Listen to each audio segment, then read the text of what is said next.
Thank you for being with us. Thank you for being with us.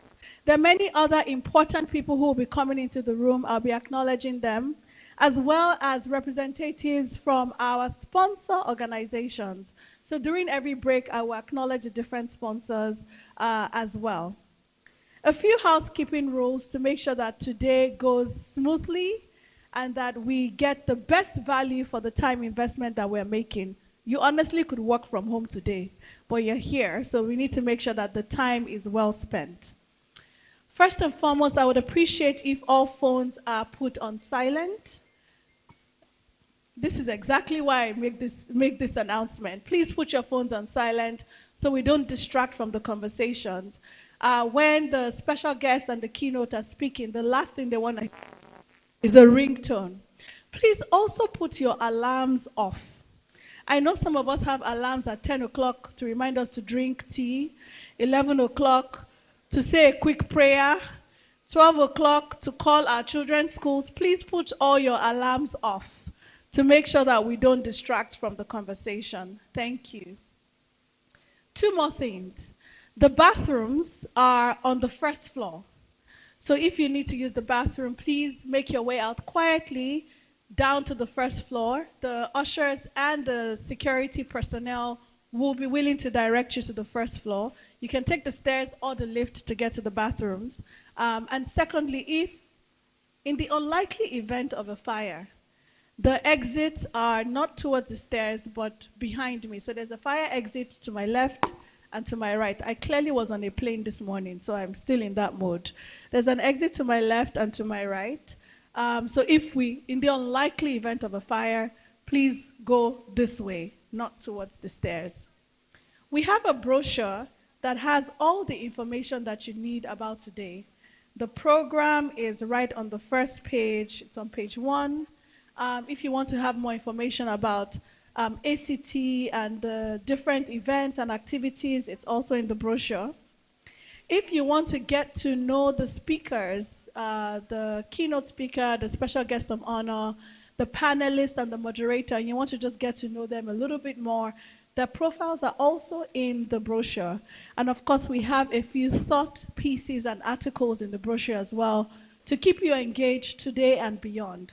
So please don't leave the brochure here. We printed it for you, and it's for you to take away with you so that the conversation does not end here. I think now that all the housekeeping is done, I would like to welcome the President of the Association of Corporate Trustees, Mrs. Omolola Inyolakon, for her welcome address and to get us fully in the swing of activities for today. A big round of applause for our President, please.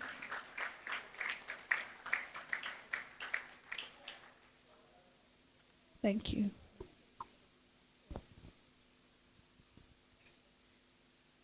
Good morning, this cold morning. The Director General, Securities and Exchange Commission, Dr. Emomotimi Agama. The Director, Office of the Director General, Securities and Exchange Commission, Mr. Tony Iloka, Mr. Briggs, distinguished CEOs, representative of the Chartered Institute of Stockbrokers, my fellow colleagues, I very warmly welcome you this morning. I know it's rainy and things are a bit slow, and I do not take it for granted that you made it here early. Thank you very much for coming. It's my sincere pleasure to welcome you to yet another edition of the Business Luncheon of the Association of Corporate Trustees. It's the 4th we have had, and I know it's going to be a good one for us. The theme for this year's Luncheon is Innovating Trust, the role of corporate trustees in a digital financial ecosystem. As trustees in the Nigerian capital market, we operate with the firm understanding that we are the gatekeepers of the capital market, assiduously working with our regulators to continually uphold the integrity of the market and boost the economy at large. It is for this purpose that we have decided to explore an aspect that is not just sensitive to the Nigerian economy, but one that is set to change the landscape of and possibly set the tone for the financial services sector in a very near future. I think the future is actually now, and it is financial technology. We have gone from trade by barter, I'm glad I was not born in that era, to banking with manual processes, with long queues and tally numbers, then automation and internet-enabled transactions, which improved the efficiency of the banking system. And very recently, digital revolution birthing the emergence of financial technology. One thing is clear, it is no longer business as usual in the financial services sector, and the expectations of our consumers have changed. A question we seek to explore today is our readiness, not just as corporate trustees, but as a Nigerian capital market, being a crucial part of the financial services sector infrastructure for the disruption that is bound to happen in this space. I'm glad that our DG is very young at heart, and the recent amendments to the ISA are proof that steps are being taken in the right direction. Here present are experts who, through their presentations, the panel discussions, will facilitate meaningful conversations that will provide and provoke the next line of action within us. I do not doubt that sufficient justice will be done in this regard. Before I appreciate the sponsors, I would like to very specially appreciate the Director General of the Securities and Exchange Commission. In my private corner, I like to call him the grassroots DG.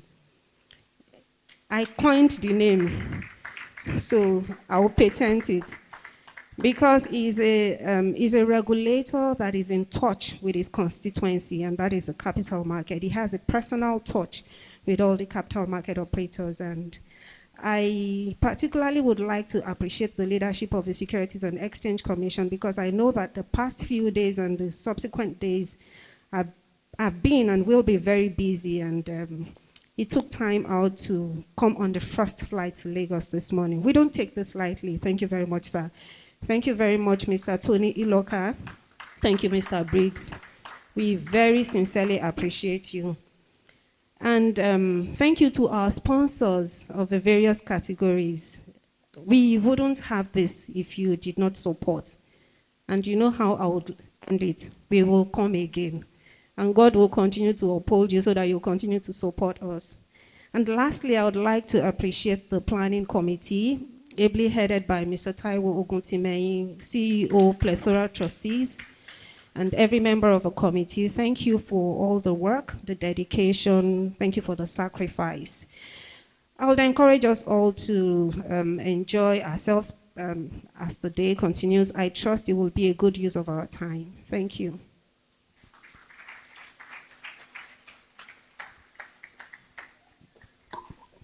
Thank you, Madam President. Please give her another round of applause. She has set the tone for today. Indeed, the future is now.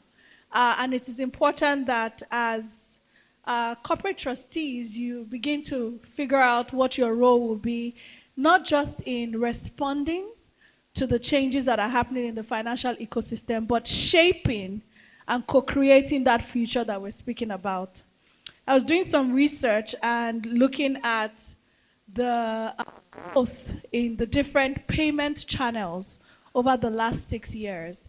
Checks and ATMs, which are representative of the traditional financial ecosystem, have grown between 8 and 24%. The volume of transactions on those channels have grown 8 to 24% over the last 6 years. Can anyone guess what the growth rate has been on mobile apps? Anyone? 50? Any other takers? 50% going. Anyone else on this side? 95%. Okay, on this side, we don't have any mathematicians or economists on this side. President, take a guess. 65%. We're all wrong. Mobile apps, the volume of transaction on mobile apps in the last 6 years have grown 285%. It's 10x the amount of growth on ATMs. On web, it's 84%, so you're a little closer to that. And on POS, it's been 71%, just the amount of growth. I shared the statistics to tell you the quantum of growth that is happening in the digital financial ecosystem, and that truly the future is now. And so this conversation today about innovating trust and what your role will be in shaping the digital financial ecosystem and ensuring that it is the future that you desire is a very timely discussion.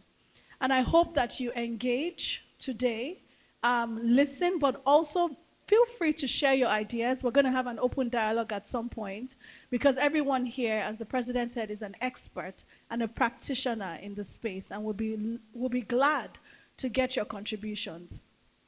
But the very first contribution today would be from our special guest of honor, the Director General of the Securities and Exchange Commission, and I will just read a very short excerpt of his profile. If you want the full spiel, as I said, it's in the brochure, but I'll introduce him quickly because the opening remarks today. Dr. Emomotimi Agama serves as the Director General of the Securities and Exchange Commission of Nigeria, a role in which he leverages extensive expertise in financial regulation and the Nigerian capital market. I won't bore you with his academic journey because it's extensive, but his professional journey is marked by several key roles within the SEC, including being the Managing Director of the Nigerian Capital Market Institute, the Head of Registration, Exchanges, Market Infrastructure and Innovation, and the Head of Public Offerings. His leadership was pivotal in the implementation of the Nigeria Capital Market Master Plan 2015 to 2025, resuscitating the commodities market, and spearheading the introduction of derivatives trading in Nigeria. For you to know that he's not just a local practitioner, but a global one, in 2018, he expanded his international experience as a secondee to the U.S. Securities and Exchange Commission. He's a chartered management accountant, chartered stockbroker, an economist, and a risk manager, among other professional affiliations. In addition to his roles within SEC, Dr. Gama has also contributed to the global financial community through his involvement with the Regulatory Oversight Committee of the Global Legal Entity Identifier, where he serves as vice chairman. His dedication to education and professional development is evident from his teaching roles at the Chartered Institute of Stockbrokers and Institute of Chartered Accountants of Nigeria. His career reflects a blend of academic excellence and practical experience, town and gown, underscored by his dedication to fostering inclusive financial market in Nigeria. Ladies and gentlemen, please a round of applause for Dr. Timi Agama, Director General, Securities and Exchange Commission. Make it louder for our regulator. Thank you.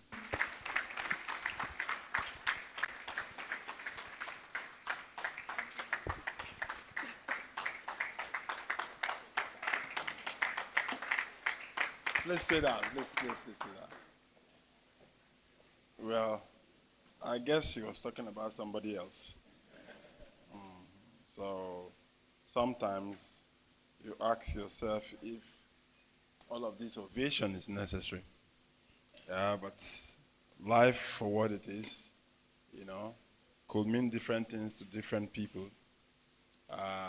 For me, I'm still humbled about everything that anybody considers me to be. My desire is to continue to learn because I'm yet to get there. If I assume that I know so much, then I'll be foolish because I still know nothing. And I strive to at least get the best of everything that I could get. Because indeed, it is only when you open your mind to learning that you actually will learn. It all depends on how you see it. It all depends on what drives you. It all depends on what you want to do and what you want to contribute. What impact you want to make, what legacy do you want to leave behind. Because everything that you do is recorded. And that is why we're speaking to a digital age.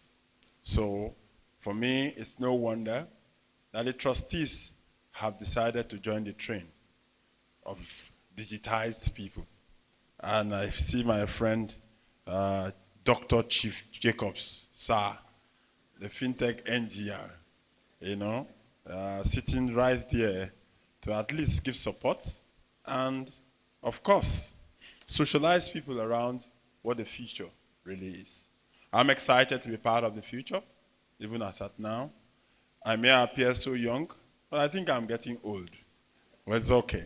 It's part of life, you know. So, distinguished ladies and gentlemen, I actually do appreciate the opportunity to address this distinguished gathering at the 2025 Business Luncheon of the Association of Corporate Trustees of Nigeria. The consistent efforts by the association to convene critical dialogues on fiduciary responsibility, market integrity, and financial innovation is commendable and indeed very necessary. Today's theme, Innovating Trusts, the role of corporate trustees in a digital financial ecosystem, speaks directly to the shifting paradigms of our financial market. A paradigm that I'm fully involved in, a paradigm that I'm soaked in, a paradigm that costs me to even learn more. The digitization of finance is not merely a trend, but a structural transformation, redefining how capital is mobilized, how risks are managed, and how trust is actually institutionalized. In this evolving system, corporate trustees must reassess their function, not just as passive custodians, but as active architects of confidence in an increasingly complex and interconnected system. Time was when the corporate trustee is always hiding under an umbrella, and nobody knows him or her. Rather, they just wait to, collect the money, to keep the money, and possibly invest the money. That time has passed. Times have changed. It's either you come out or you remain inside forever. In this evolving system, corporate trustees must reassess their function. Again, not just as passive custodians, but as active architects of confidence in an increasingly complex and interconnected system. The expanding mandate of trustees in the digital era, the traditional role of trustees, ensuring compliance with trust deeds, safeguarding assets, and mediating between users, issuers, investors remains very fundamental and foundational. However, the digital financial ecosystem introduces new dimensions to this mandate, and those include stewardship in a decentralized framework. With the proliferation of blockchain-based instruments, tokenized assets, and smart contracts, trustees must develop the technical and legal expertise to navigate these structures. This may appear foreign to a lot of trustees, but it is the new age. The question is, are you ready to be part of it? As the SEC of the Securities and Exchange Commission, I find it very interesting and rather more important that I connect with the new age, because if I don't, I'll be left behind. And indeed, how will I regulate those that are in the new age when I still live in the ancient times? I don't want to remain an ancestor in a time that is moving. The ability to audit self-executing agreements, verify digital ownership, and enforce fiduciary obligations in decentralized finance environments will be very critical. Hence, as DG of the SEC, we decided to change the law. We changed in the first year of our existence. The law had been in existence since 2007, 18 years now. 7 years after its enactment, we decided to see what we can do to change the dynamics of the law. And indeed, we could not do it easily. So, for 10 years, the SEC was struggling with having to get the law passed. But for us at the SEC, when we came to power, it was important because we know the foundational strength of any regulation lies with the foundational law that backs it or brings it up. And in just about a year, we were able to get Mr. President to sign into law the bill for the ISA number 2 2025. But where am I going with that? Inside that law, for the first time in Nigeria, we were able to specifically mention digital assets and digital ecosystem, speaking to the futuristic nature of that law. Real-time risk oversight is critical. The velocity of digital transaction demands proactive rather than periodic monitoring. We've just been told the volume, and that is actually mind-boggling. It only tells us the necessity for us to be updated. Trustees must leverage regulatory technology to track covenant compliance, detect anomalies, and mitigate risk in real time. And for me, this is important. It's important because it's indeed the future. I am an adjunct professor at the Nasarawa State University, where I teach the PhD class on the module called RegTech and Compliance. And I know very strictly the value of that. I know what I'm doing, I'm changing the mindset of the people who will lead the future in this space. And I'll continue to do so because my research work really, it hovers around there. It hovers around digitalization, it hovers around cryptocurrency, it hovers around stable coins, it hovers around everything fintech that you can imagine. Hence, I coined the fintechnomics, which is the economics of fintech. And so, critically, it's a subject area that will begin to grow and continue to grow and requires everyone to participate in order for us to be able to hold the future, or else the future will leave us. Clearly, trustees waiting for quarterly reports is no longer sufficient. Trustees must operate with the agility as the market they oversee. Investors' assurance is an opaque digital landscape. Requires that financial products become more technologically sophisticated, so to do the risk of misinformation, fraud, and systemic vulnerabilities. Trustees must serve as a stabilizing force, validating disclosures, ensuring transparency, and providing clarity to investors while navigating unfamiliar digital instruments. Regulatory alignment with digital realities is beginning to dawn on us as the SEC recognizes that innovation in market practices must be met with innovation in regulation. Hence, as SEC, regulation and innovation are siamese twins. Our approach is threefold. Adaptive frameworks, we are refining our policies to accommodate emerging financial technologies without compromising investor protection. Hence, on assumption, we promised and we pledged that we are going to do time to market in 14 days. And it is promise made and indeed promise kept after 1 year.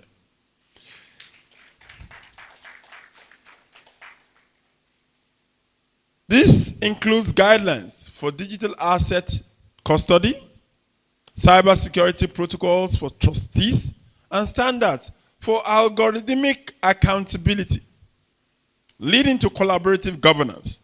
The digitization of finance blurs traditional jurisdictional and operational boundaries.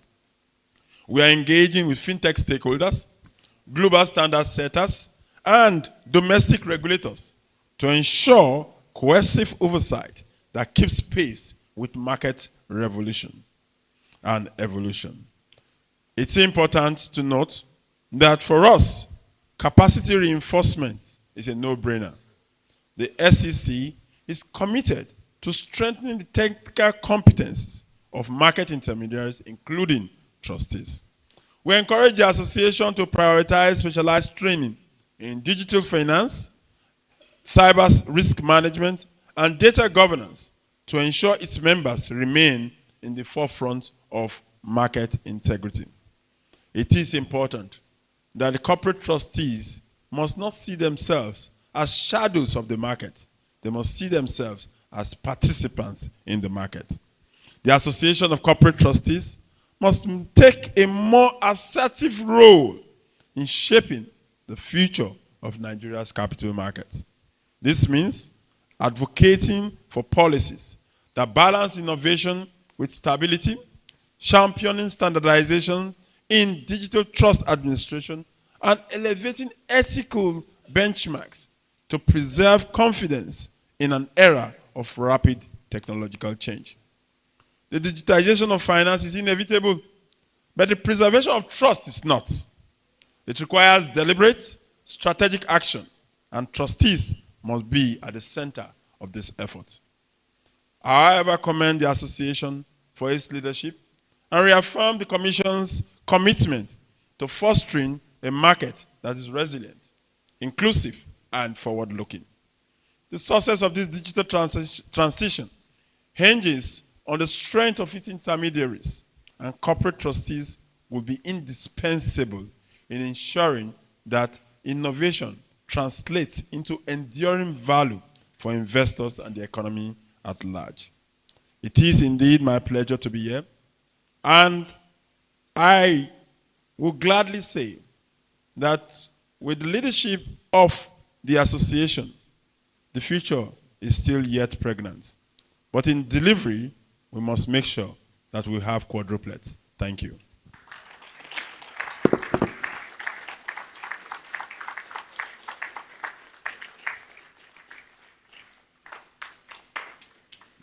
Please keep the applause going.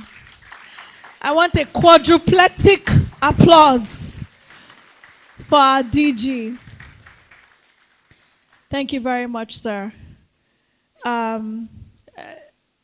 Very little to add to that, but indeed we need to open our minds to learning and ensure that we have a learning legacy. This is innovate or die. And I'm sure nobody wants to die.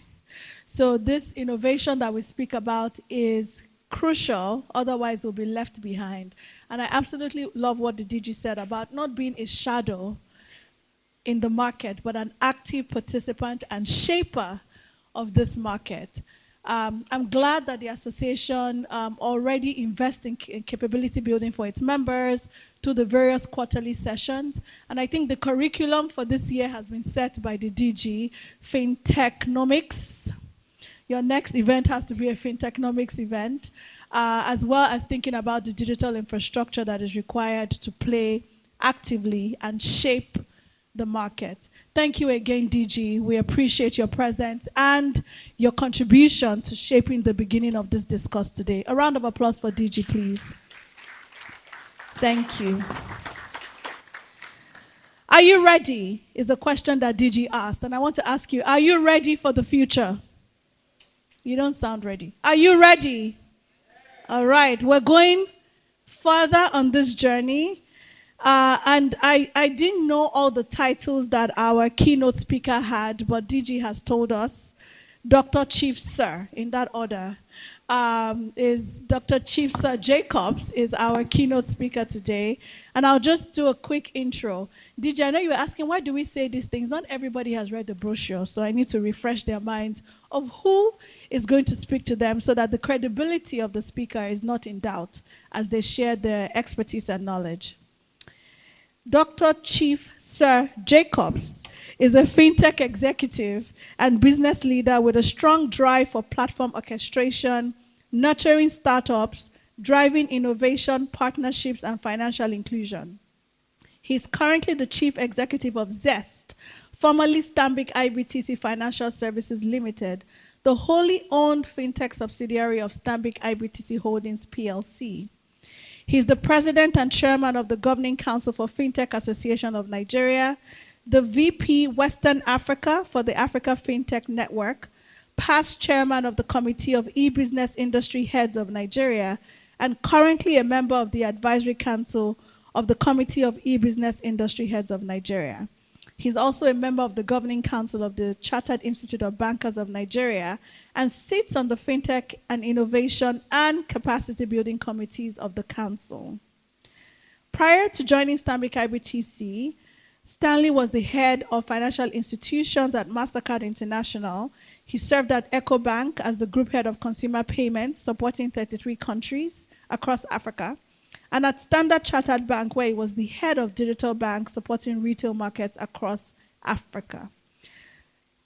As a pioneer, he was also the pioneer COO for Fortis Mobile Money, one of the first 16 licensees of mobile money in Nigeria. He's a fellow of the Chartered Institute of Bankers of Nigeria, member of the Institute of Directors, certified cards and payments professional, fellow of the Institute of Credit Administration, and a licensed project management professional. I can go on and on, but I think we want to get into innovating trust, the role of corporate trustees in the financial digital ecosystem, and none other but Dr. Stanley Jacobs is going to deliver the keynote address for today. Please give him a round of applause. You need to give him a triple Dr. Chief, sir. I came to chase her from the stage. I don't think there is a Dr. Chief, sir. I'm too small for those big titles.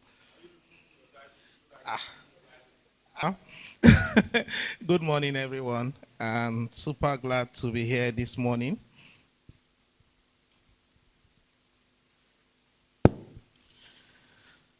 Super glad to be here this morning, and thank you for having me. First, I want to appreciate and recognize my boss and leader, Dr. Timi Agama. One thing I'll say before proceeding is every time I am with Dr. Agama, I learn something. So fintech normies, it kept singing in my head. There must be something that comes up, a man that brings something unending creativity. Thank you so much, sir, and it's an honor to have you here this morning. To the president of ACT, and also the chairman and the teams organizing this luncheon, I greet you all and all our special guests. This morning, I'll try my possible best to bring in fintech into investment. I will not bore you with all the technicalities, no AI, no Google, we'll go practical. I'll start with our foundation for fintech. Nigeria's digital financial ecosystem has been resilient. We've demonstrated remarkable resilience and continued expansion. As of today, we have 430 licensed fintechs as of February 2025. And this is a remarkable increase when you look at about a year ago, where we had 255. We're seeing that a lot more players are coming up. They are being incubated, and they are starting up. We've looked at investment. Nigerian startup raised over $400 million in 2024. Despite the global headwinds for investment, Nigeria continued to remain significant and attractive to the world. And this is like we're maintaining the same level of funding when you compare it to 2023. While we're seeing over 108 billion mobile transactions in terms of count, these numbers are unprecedented. I don't know if some of us followed the news about 3 months ago. For the first time in the country, our instant payments, NIP that we all do, transfer money to someone, send money P2P, we crossed 1 quadrillion. And I can assure you that for some of us in this country, since birth, you've never heard of that number. I had it for the first time. So it's not just a groundbreaking moment for us, but also a moment of learning for us. So we are looking at how we can now continue to project Nigeria as at least one of the top 5 payment destinations in the world.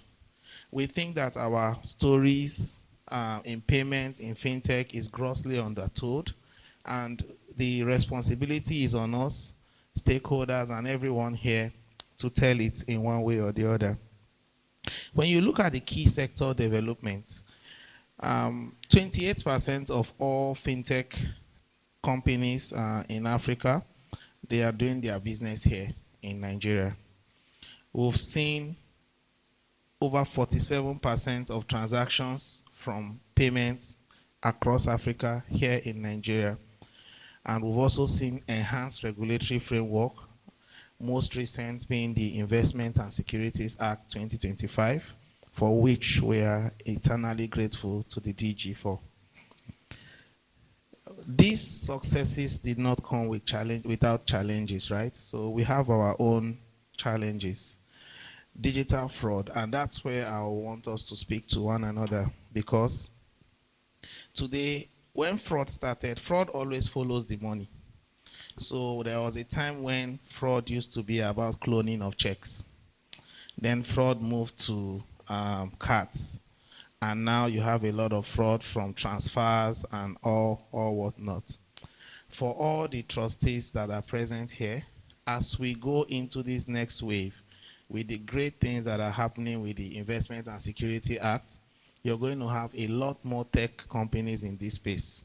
So maybe we will start doing the fraud business in your space. So this is just preparing your mind, because you're now going to see more and more cyber security threats in the investment space. But that's not to scare you. That is one of the prize that comes with this huge success that we are preparing to get into. So our fraud has gone over 468% between 2023 and the first 9 months of 2024, 468%. And we're talking of losses of over 50 billion naira. So these cybersecurity issues continue to be a challenge. For people in the investment space, talking about fraud and cybersecurity is not something that you're very used to. And that's because most of the institutions in this space are mostly offline. A lot of paper and forms. When you go online, they will greet you there. So we all need to prepare and build the industry capacity around this area. Of course, there is also the economic pressure that will come with affecting digital adoption. We are not unmindful of that. I'll move into a topic that we discussed earlier this year, and this is about fintech companies listing. We look at the investments. We've attracted billions of dollars investment into Nigeria fintechs, but most of them are coming from one country and a few other places, and that is the United States of America. The question is, where are our domestic investors? Why are our fintechs not on our exchanges, both in Nigeria and in other countries, whether it's Johannesburg Stock Exchange, the Ghana Stock Exchange? What is happening? We think is an area that stakeholders need to look at. But there are a few concerns that fintechs have said to us, because I know when the biggest fintech visited the president, part of the conversation was, we want them to list on NGX, we want them to list on NGX. But there are issues, and some of those issues we believe will be sorted very, very soon. When we look at some of them, one is the structures. Of course, today, as of today, we have our NGX All Share Index with an equity market capitalization of 41 trillion, over 41 trillion. And we ask, why do we still have limited domestic institutional investors in this space? This is one area where we need to do a lot more work to attract them. There is still a huge demand for private capital, and it outweighs the public capital that we are attracting. Of course, the infrastructure is still there, and also the issue of corporate governance, the challenges with corporate governance for startups, corporate governance for smaller fintechs. These are areas where I think that stakeholders in this room can add a lot of value. Moving forward, I will not leave here without talking about the Investments and Securities Act of 2025. And I'm saying this because it touches on my constituency greatly. One that has opened the door to fintechs participating in the investment space, and one which we think is going to be very transformative for the industry. The Investment and Securities Act 2025, which was approved by the President, is one we think will bring in a new regulatory clarity for our digital assets ecosystem. One will be wondering why I keep talking about this. Despite the fact that in the past 5 years or more, we have done everything to clamp down on cryptocurrency, Nigeria still remains number 2 globally. So it means that the crop of young people, we have a 50% youthful population from over 200 million. So it means no matter how you try to curb it regulatory-wise, our people are still finding the ways around it. So it's like we're hurting ourselves. So we're grateful to our DG for taking the bull by the horn, and we are working to see that other people will also do the same. Because this is a place where we cannot choose to ignore. I'm saying this now because in a few days or weeks ahead, we're going to see virtual asset providers begin to do more. We are going to see comprehensive licensing framework, as our DG has said, begin to come into effect. And the impact of this in the long term is that we will have investors. They will come in because they will feel protected and because there is a structure in the space. We think that in the immediate, some exchanges like Busha, Quidas will expand their operations under the new framework. And we think that there will also be institutional interest from banks and asset managers going forward. This guideline, we are here both as the FinTech Association of Nigeria and the Africa FinTech Network, which is made up of 44 countries, for which I serve as the Vice President for Western Africa. We are fully committed to working with the DG to ensure that this works. And in wrapping up, I will say that as we prepare for the next phase of digitization in the investment space, a few things to watch out for. I know I talked about cybersecurity, and that will be number 1 on the list. We think that in the next, from 2026, most of the things we'll be saying about cybersecurity, we'll be talking to you, because we've been talking to the payment people, the MFBs, the banks. Now it's your turn. So we'll be meeting more often, and I'll use this opportunity to welcome you into the space. There'll also be open banking. Open banking is going to launch next month, August 2025. It has significant impact on everyone here as an operator. What does open banking do? It's going to open up APIs and people can plug in. That thing we say on PowerPoint about embedded finance, how you can embed lending, embed investment, embed this loyalty into payment and into financial services. It is here with open banking. I've been privileged to sit on the steering committee of the central bank that is implementing open banking and getting to roll out in a few days. And I can say that it's a very exciting moment for me. When these APIs open up, the question is, as operators in this room, how ready are you? How ready are your systems? Are you tied into the big agenda? Because open banking is not about banking. I actually don't like the fact that it's called open banking. I think in more advanced clients, they try to call it open finance, right? So that it opens up our mind. But let's leave the name. Open banking is for everything that has to do with financial services.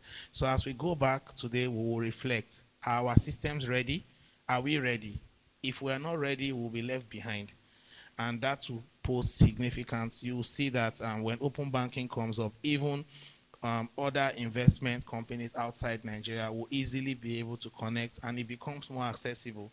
You don't want people from outside Nigeria to eat your lunch. So we need to get ready for that. The next is cross-border. This morning I was talking to the DG about how it is very difficult to move money even from here to Cameroon. And sometimes when I reflect on it, it's not just money moving money. It's faster to travel by road from here to Cameroon than to go by air. I'm sure most people don't know that. You can actually go by road, arrive first before the person going by air. By the time they transit you for 10 hours through Togo and everything, your eye will be clear. But you see, so it's not just a financial issue. The barriers, we are so geographically close, but we are far when it comes to economic and financial integration. But cross-border is something that is here to stay. How do we ensure? Because a lot of our investors, when we say we are number 2 in crypto globally, that money is going outside. It's not here. And most of it is being facilitated by cross-border. So how do we ensure that we tie into this space? How do we tie into what PAPS is doing? How do we tie into the continental free trade? 2-3 days ago, there was the launch of the PAPS card, Pan-African Payments Settlement System, right? That PAPS card is now going to be for Africans.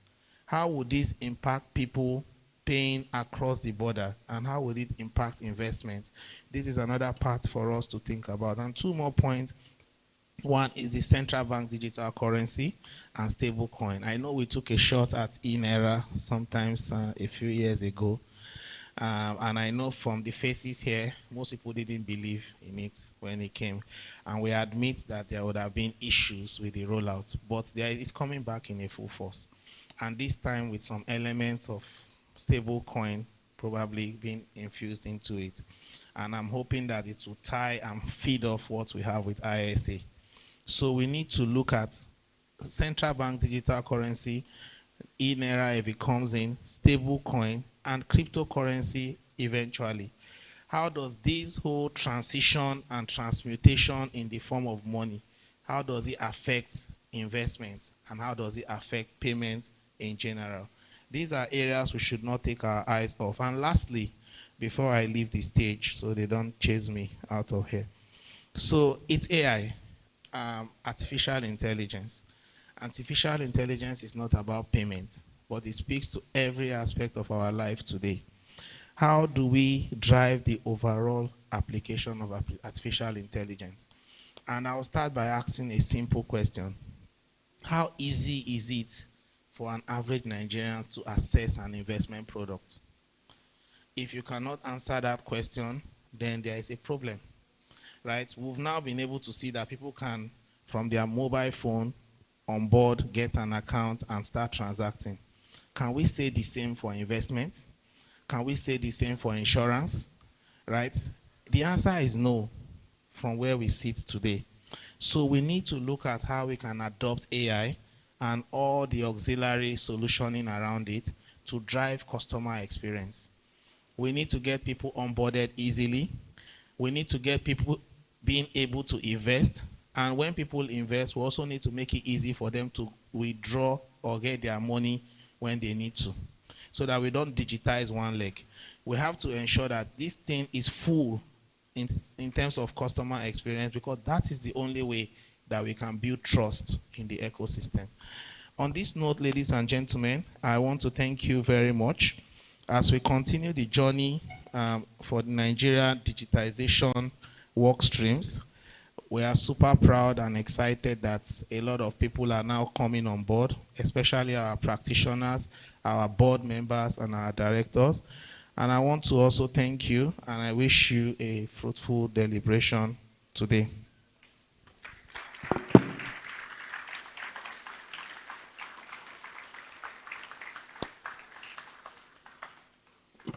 Please keep the applause going for our keynote speaker. Thank you very much for that insightful discussion. I took many notes, and then I ran out of space. That's how insightful it was. But thank you. Fraud follows the money. Innovation should follow the money as well. I think it's important that you've laid out the curriculum for all the different areas and aspects that as trustees we need to get ahead of to make sure that you're relevant and ready, because the train is moving. And we just need to make sure that we're ahead of it. Thank you again. A round of applause for him, please. A round of applause. All right, I am 2 minutes between you and tea break. But before we go on the tea, actually, do we want the tea break? People that came late are the ones that are even... They're the ones that are the loudest. We'll go to tea break shortly, but I just want to recognize the presence of the MDs and CEOs in the room, our distinguished leaders up front. As I call their names, please just keep the applause going for them. Mrs. Olufunke Ayekpola, UTL trustees. Welcome, ma'am. Mr. Babajide Fetiga, First trustees. Thank you for being here. Mrs. Eni Agaba Oloja, Stanbic IBTC trustees. Thank you for being here. Mrs. Onyeche Emefiele, Zenith trustees. Thank you for being here. Mrs. Ronke Bangbala, ARM trustees. Thank you for being here. Mr. Yinka Adegbola, PAC trustees. Thank you for being here. Mr. Shonwi Idowu, AVA trustees. Mrs. Adetola Adeleye, First Ally trustees. Great to see you. Mr. Busaya Adeni, Sidros trustees. Thank you for being here. One of our distinguished panelists who you'll hear from shortly, Mrs. Damlola Hassan, Mary STEM trustees. Thank you for being here. Mr. Taiwo Oguntimei, our chief host, Pletoria trustees. Thank you for being here. We also have some special mentions. We have the CEO of Coronation Asset Management, Ig Imokoje. Great to have you here.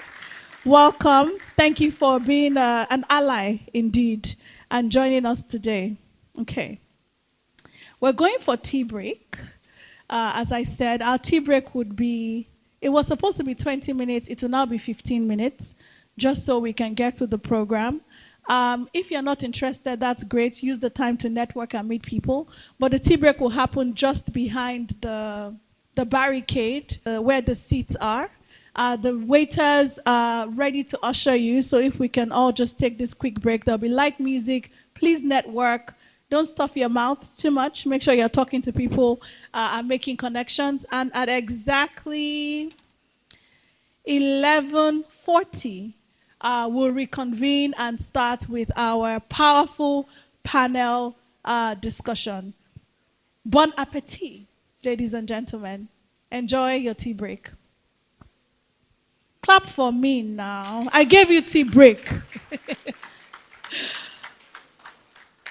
Thank you.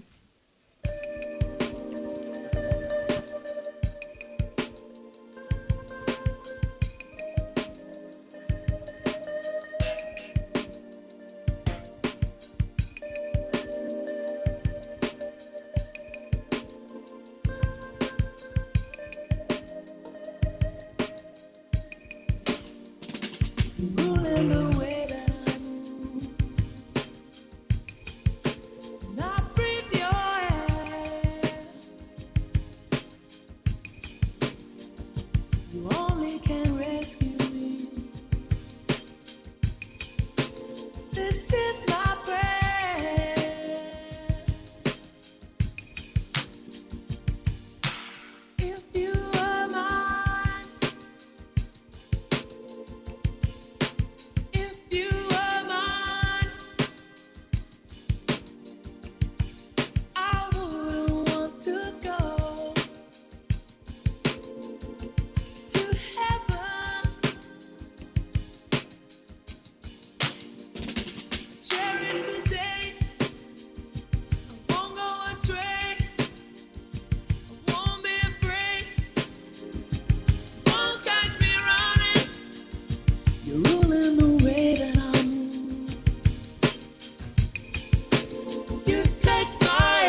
Yes.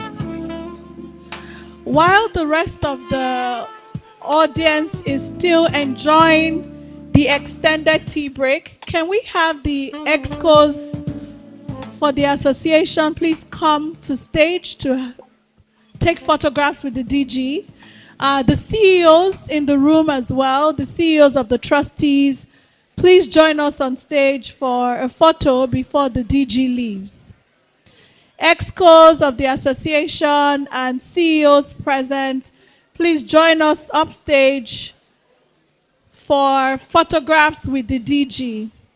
Excos of the association, Vice President Sheyi, CEOs in the room, Mrs. Ayekola, Mr. Fetuga, Mrs. Oloja, Mrs. Emefiele, Mr. Jafojo, Mr. Adegbola, Mr. Idowu, Mrs. Adeleye, Mr. Adeniyi, please join us upstage for photographs with the DG. Thank you.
ACT Excos, please join the DG on stage.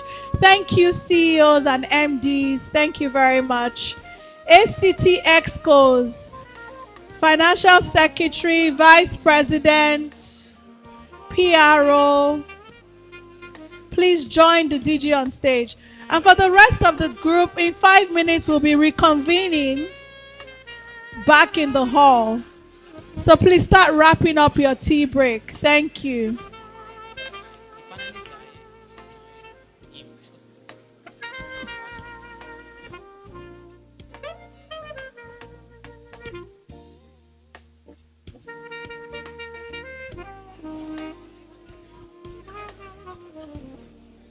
Panelists in the room, panelists, please join the DJ on stage for a photo. Adeshola, Vice President. Yes. Adeshola Chiamaka Sheyi. We have some of our panelists, yes, our keynote as well. Please join the DJ on stage. John.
Welcome back from the tea break. Welcome back, welcome back.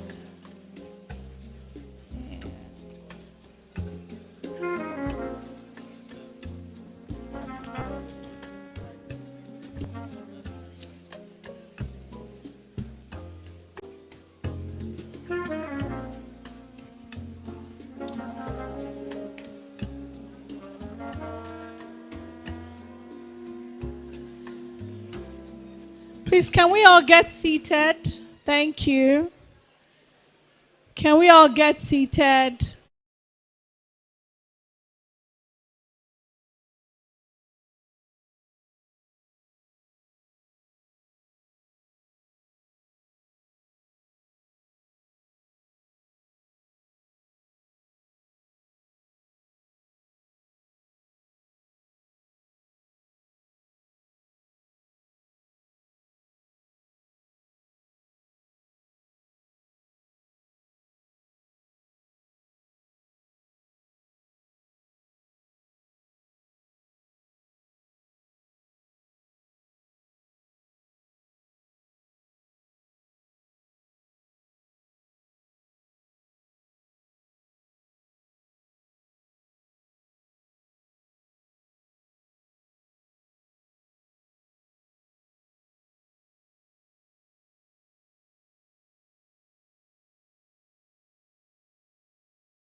We overran by about 10 minutes.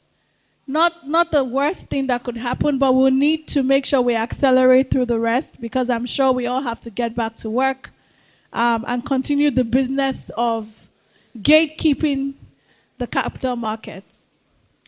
We're moving quickly to our expert panel discussion, and we have people from both sides of the divide.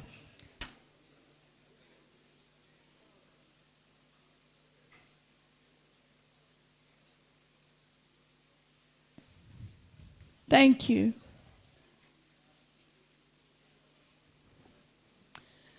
We have people from both sides of the divide joining us in this conversation about the handshake between corporate trustees and the players in the digital financial ecosystem.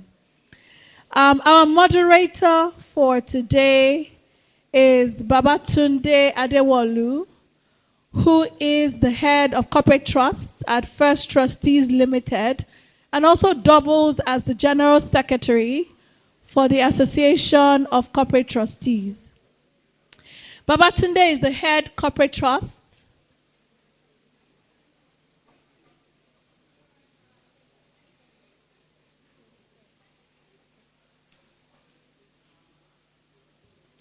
So if you have not been served yet, can we please ask that you still come to your seats, and we'll make sure that you're served at your seat. Please take your seats. Thank you. In the morning, I couldn't get you guys to talk. Now I can't get you guys to stop talking. The tea break works wonders, clearly. All right. So Babatunde is the head of corporate trust at First Trustees, and he is a trusted commercial trust advisor that has led his team on many transactions of varying complexities in the capital market space. He specializes in financial services law, law on secured credit, securities law and regulation, and trust law. In 2019, he received a recognition award from the Securities and Exchange Commission for his contribution to the regulation of trusteeship business in Nigeria. He currently serves as General Secretary of the Association of Corporate Trustees of Nigeria and is a member of the Nigerian Bar Association. Please give our moderator a round of applause as he comes on stage. Mr. Babatunde Adewolu. Round of applause, round of applause. You have more energy from the tea break, so the applause needs to be louder. Thank you. Any edge? Fantastic. If you are having a side conversation, you are distracting from the room, please. Our next panelist is Tomilola Majekodunmi, co-founder of Bankly. With over 14 years of experience across finance, technology, and entrepreneurship, Tomilola is a powerhouse who is trying to stop me from reading her profile, but I will continue. Tomilola is a powerhouse in Nigeria's fintech space. She's the co-founder and former CEO of Bankly, a licensed microfinance bank. Sorry, can we be quiet, please? Can we be quiet, please? Thank you. Thank you. Thank you. Tomilola is the co-founder and former CEO of Bankly, a licensed microfinance bank and payment company that grew from idea to scale, serving over 5 million users, onboarding 50,000 plus agents, and processing over $1 billion annually. Under her leadership, Bankly transitioned from a lean startup to a multi-million-dollar platform with strong regulatory compliance, investor backing, and a customer-centric culture. Beyond fintech, Tomilola's impact spans credit, agriculture, and community-driven finance. Her work has earned global recognition, including fellowships and awards from Cartier Women's Initiative, London Business School, and the Hague Institute for Innovation of Law. At her core, Tomilola is a builder of product, teams, and systems that shift the narrative of what's possible in African innovation. Ladies and gentlemen, a round of applause for Tomilola Majekodunmi. Can I ask that our next panelist not come on stage until I start clapping for you myself? Okay. Damilola Akindolure, founder TK Tech Africa, is a seasoned real estate professional, an astute builder with over 18 years of experience in the built industry.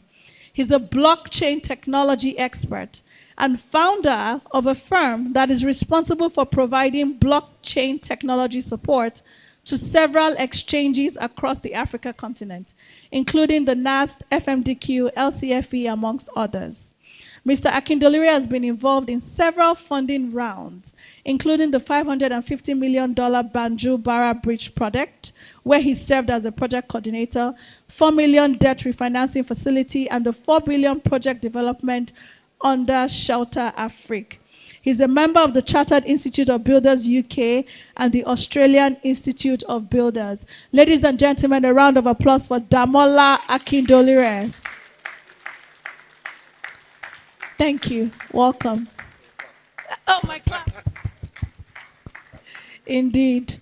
Next is Olukayode Fabumi, who's managing partner J.O. Fabumi & Co.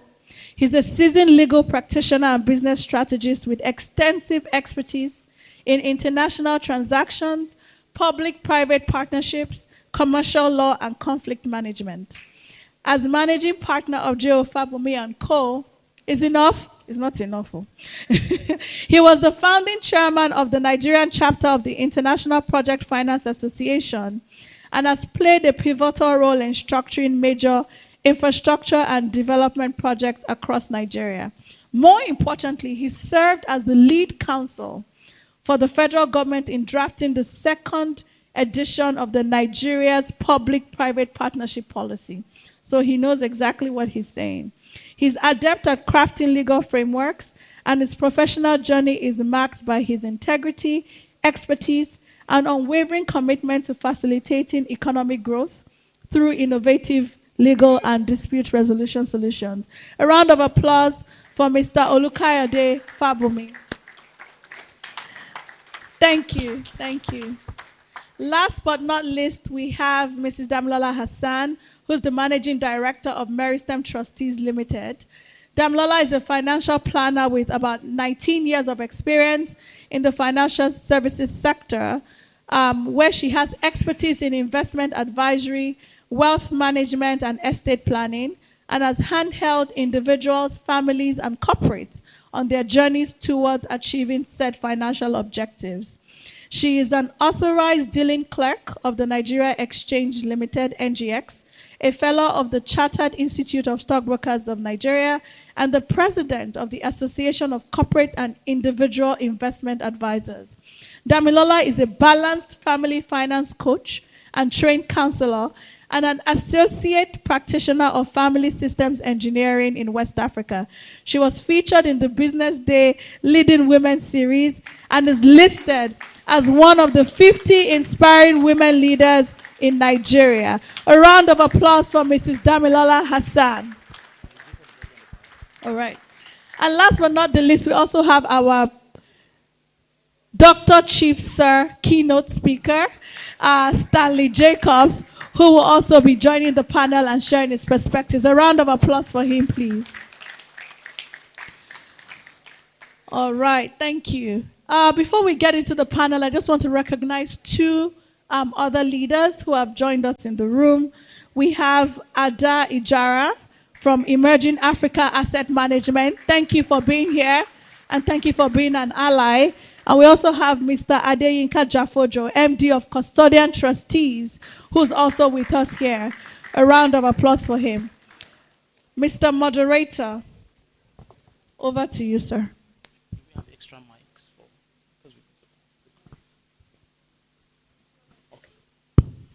All right. Good afternoon, everyone. Thank you so much for joining us today.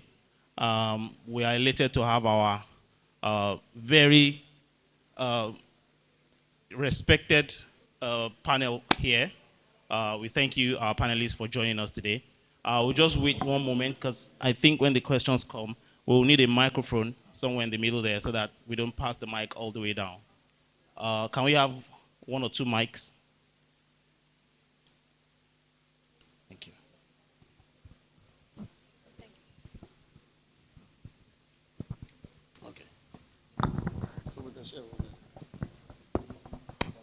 Okay, very quickly, some housekeeping rules of engagement for this panel session. I will just put questions to our panelists. They will have between 2 to 3 minutes to give answers, and then there will be follow-up questions from either me or any other person on the panel. And at the end of it all, you, our esteemed audience, will have the opportunity to, in a question and answer session. We do hope that you listen to the answers that we are going to be getting so that you can contribute very meaningfully to the conversation. Thank you very much. So we go right into it. Doc, it's to you that I will first come.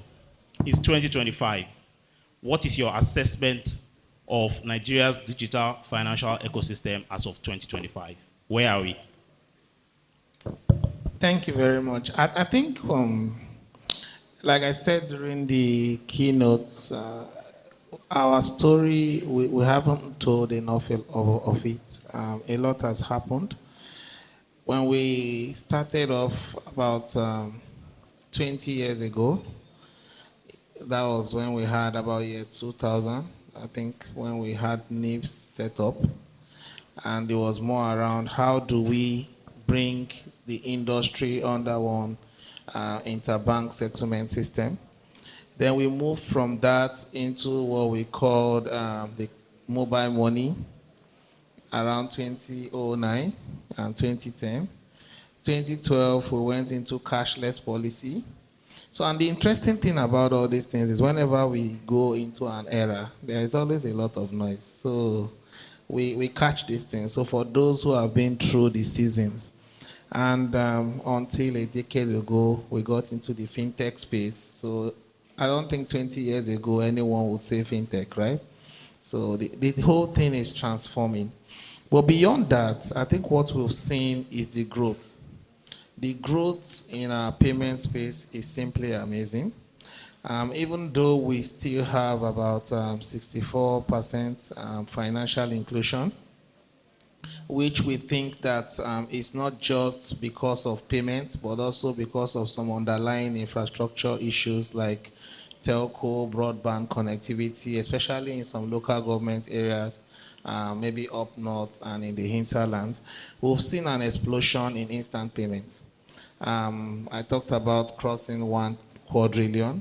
That's something that is unprecedented in our landscape. And we've also seen the growth in the fintech space. We've seen the number of unicorns that have emerged. We've seen what fintech founders are doing with the tech and the payment space. Here you have Tommy Lola and many others, right? It's simply amazing.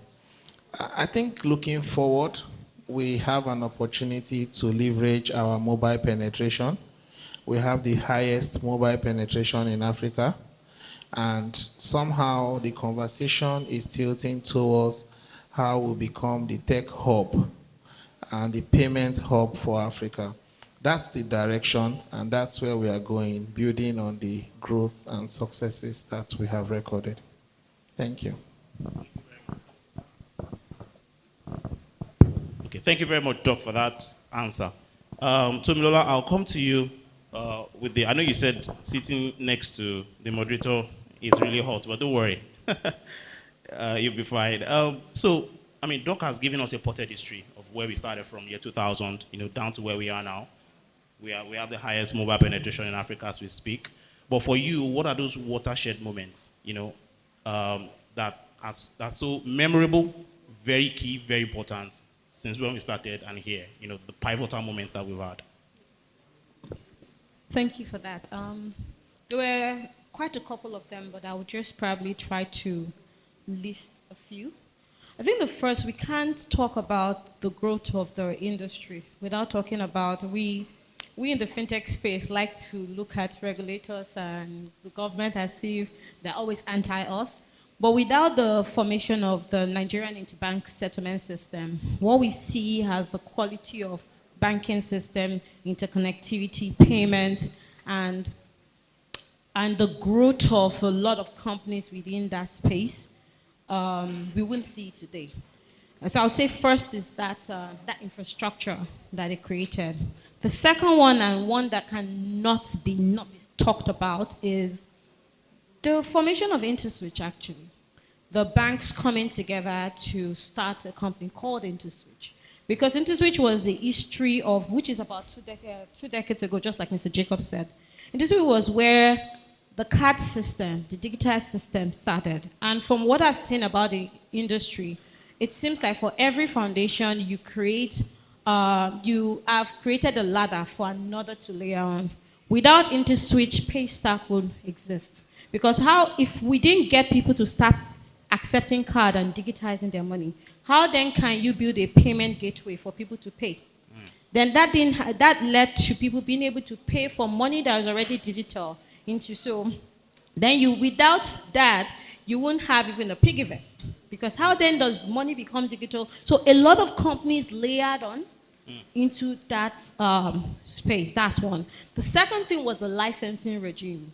The ability, there was a time when it was either all or nothing. If you're not having licenses that were 20, 25 billion, they started doing tiered licensing. They broke down, there was a lot of financial licensing policy that the CBN did that really transformed the industry, and still helped innovation happen. You then start having the banking licenses of tiered.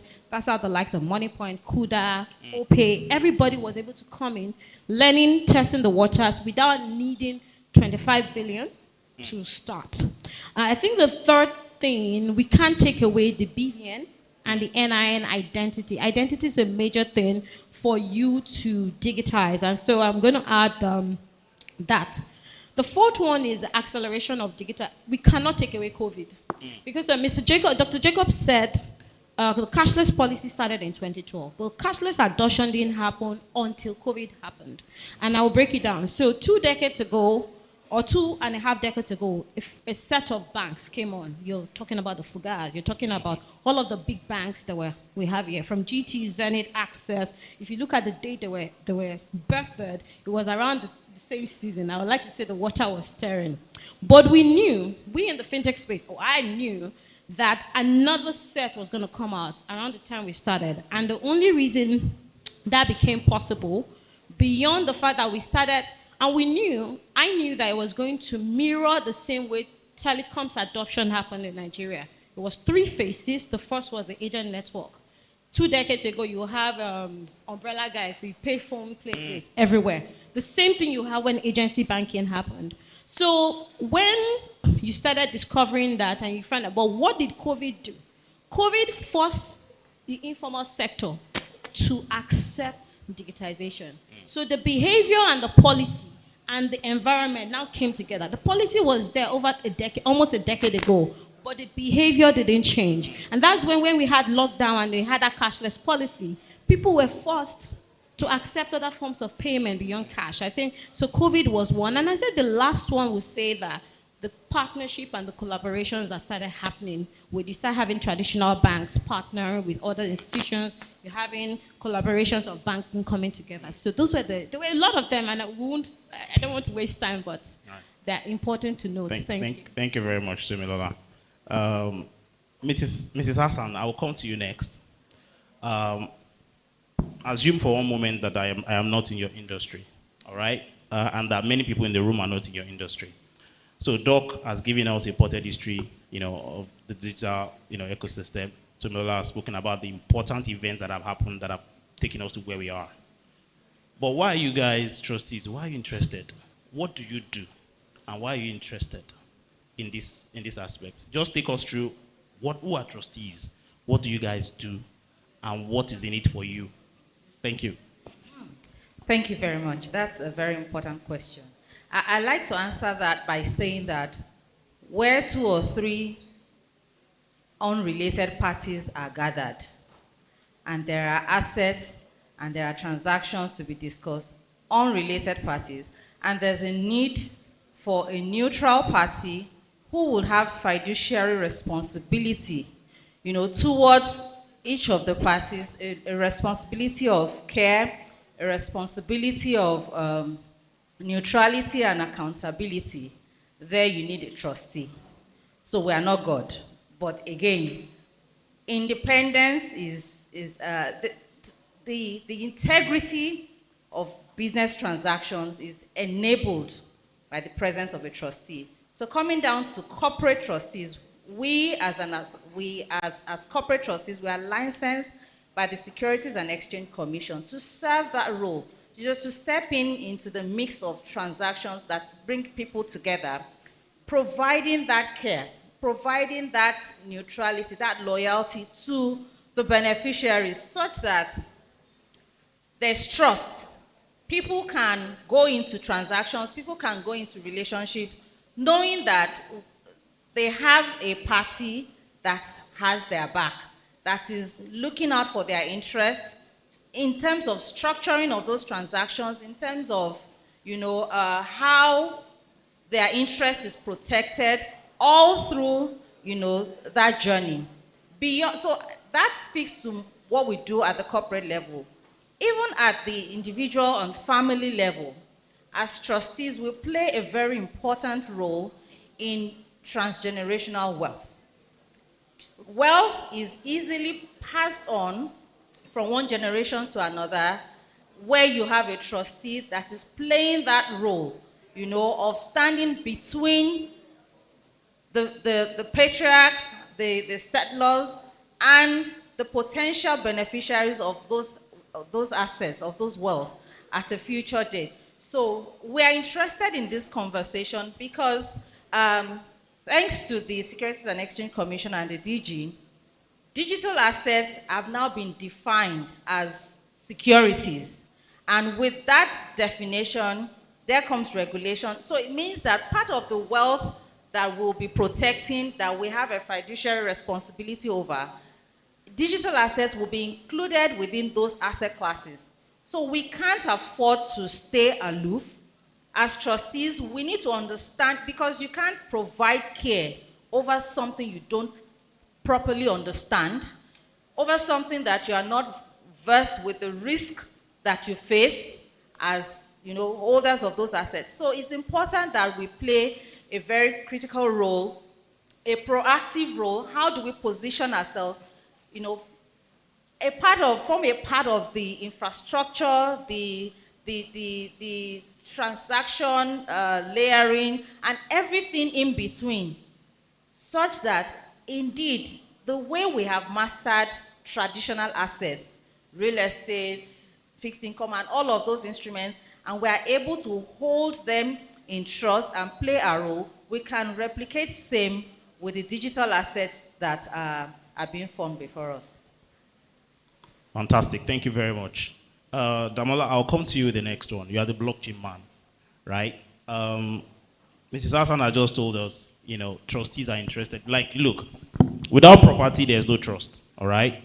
It's a fundamental rule of our own industry. So assets have to be held one way or the other. Where there are traditional assets, we are very versatile in that. But where we are going, like the DG said, and I caught him, he said, the digitization of finance is inevitable, right? But the preservation of trust is not, right? And one of the key, outflow of that quote is that we must be able to hold digital assets securely, right? From your knowledge of blockchains, and because when you talk about blockchain, sometimes you talk over our own heads. When you tech people talk about blockchains, you are talking over our heads sometimes. Can you just unpack it for us a little bit? What are those challenges we should be mindful of?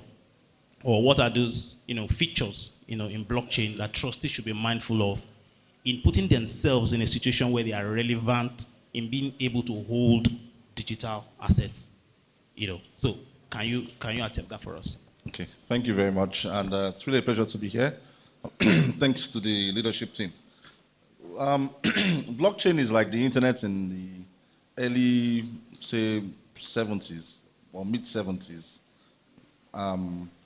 What we're saying about blockchain here is simply a distributed ledger, which is a public-based system that multiple parties can say the identity of what is on that chain is what it is.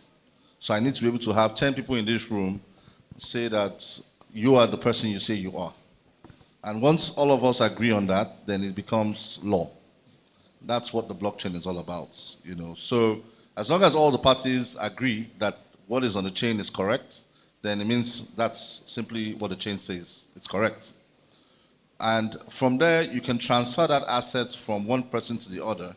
And all those parties agree that that chain has moved from her to me. I'm now the new identity owner of that asset, which means I need to have a digital identity. And from me to Mr. Fabumi, which means Mr. Fabumi needs to have some kind of digital identity that confirms that he now can receive and hold those assets. So for trustees, it's down to two things. One, you have to understand that now it's within a regulated space. You have to have the expertise that it takes to understand what kind of digital assets will you be holding. And digital assets are quite very wide. Crypto being one of them, which is the most popular. There are other asset-backed securities that can be tokenized that can be digital assets. You can tokenize commodities. You can tokenize real estate assets. You can tokenize all sorts of instruments. So you have to have the knowledge of what kind of assets are you holding. That's to start with. And then second is, how safe can you keep those assets in custody? So you don't want to have, I remember there's a very famous information on the internet, someone lost his private key, billions of blockchain, of bitcoins, off in the air. So if you have a staff who is in custody of a client's portfolio and then the staff disappears with the key, the private key, what do? You know, so how do you create a structure around setting up a system that protects both the trustee, the investor, and the entire ecosystem at large? So that's some of the things that we need to start thinking of when we talk about blockchain and digital assets. Okay, fantastic. So a quick follow-up question on that, right? In terms of investments required for trustees to be at that level, do you imagine, because there are a lot of industry leaders here, right? They are looking at their costs. They are looking at what level of investments and the returns that are. What do you envisage in terms of the level of investment involved? Do you think it's would you say to them, do not fear, it's not that serious? Or do you think that there's a high level of investment that is needed to, be able to, set up infrastructure to hold those assets securely and to be able to do the business of holding digital assets? Like any technology, when you introduce it, there's always very high switching costs. It's just like how many people used to have computers in 1995, floppy disk days to laptops that are everywhere. So initially you may have a bit of a high cost dealing with it, but I think where we are in that curve now is it's become essential. And why is it essential? It's because 5 years ago, like Doctor said, we just hit a quadruple, I don't even know how to pronounce it, but I can tell you that a substantial part of that transaction you're talking about are already digital asset related. Somehow, money is moving in between wallets, transactions moving in between custody wallets, some of them self-custody, some of them third-party custody. So the reality is that, do you want to wait? And you see this volume of transaction already happening in that space. By 2030, there's a forecast that 16 trillion worth of assets will be on the blockchain. So can you really afford to wait, or you just have to incur the cost and make sure you're in the room when it happens? I see. Okay. You like to? Okay. You can chime in, Toblala. Had that the talent when trustees or asset managers start to transition to helping clients hold assets in the digital form, technology talent becomes critical. And not just technology talent, just security, cybersecurity talent become critical. Just adding that to the kind of. Okay. All right. Thank you. Thank you, Toblala, for that contribution. Mr. Fabumi, I'll come back to you in a moment, but let me quickly pivot off to Doc. We'll come to Mr. Fabumi on all things legal, all things compliance shortly. But the people in the room are mainly capital markets, players, if you like. From your experience, how often do tech companies, startups, access the capital market? Because I'm still going to come to Damola on, because he's the fundraiser person. So, but from your own experience, how often do they come into the capital market? Because that's where we get our bread and butter from. How often does that happen? Okay, thank you very much. I'll just start by laying a background. As a fintech or a tech company, the high points, the sweet spot for any investor is when you exit. That's always the destination. And the ultimate exit for fintechs are IPOs. We always look for IPOs. Sadly, no Nigerian fintech has gotten to that stage. Sometimes they blame them. On the surface, people say the fintechs are scared. But I won't like to take that path, because if you look at the global context for this, you're going to see that 2025 has been quite positive when it comes to listing across the globe, not Nigeria now. We've seen like 52 new IPOs in the US this year, and that's like 62% over what they had in 2024, right? And that's quite significant. When you look at fintech specifically, go to Europe, you have the likes of Kelana, and Revolut, right? They are preparing to list. And these are very major fintechs if you've checked them up before. When you go to India, there's a lot of discussions and prominence around listing. When you come to Africa, it's a different conversation altogether. Somehow, we still lack a pool of local fintechs that have the strong IPO record.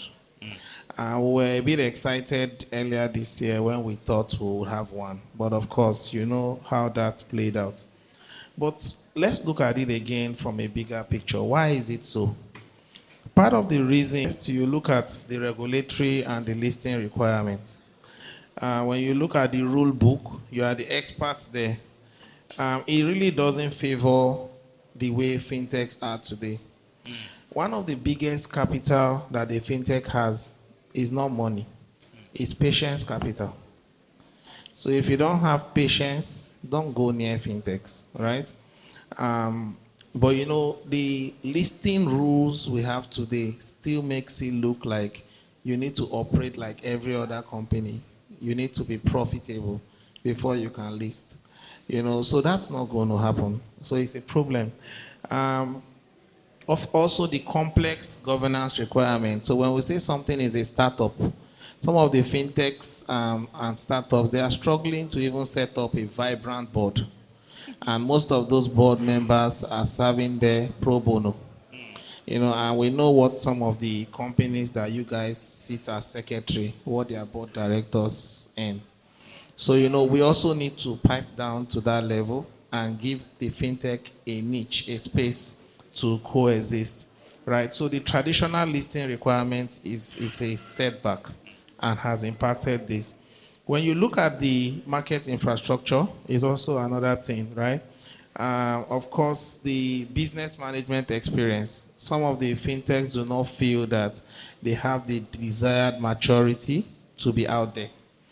So it's only natural that they shy away, right? And of course, the ability, the volatility, right, affecting the foreign investor appetite is also there. So what this has done is that pushed us out there to willing investors in the US and in other places. And it's also coming back to bite us because we now have a good number of fintechs collecting monies in USD, but they earn revenues in Naira. We cannot move forward that way. So we need to look inward. It's a time for introspection. I think that's what the stakeholders here should take as the capital markets owners. We need to introspect. I know that a few tweak has happened to the listing rules, around $1 million for startups, I think 100 million, a few things, but it's still not there. It's still not there. We need to introspect. We need to be a bit more practical, both in terms of how corporate governance should be accommodated for fintechs and a few other things. That's my view for now. Thank you. Sorry, Doc, before you drop the mic, and I'm allowing you to, you chime in shortly. What about debt? So is that what you meant by it drove techs to go abroad? So what they get abroad is debt, right?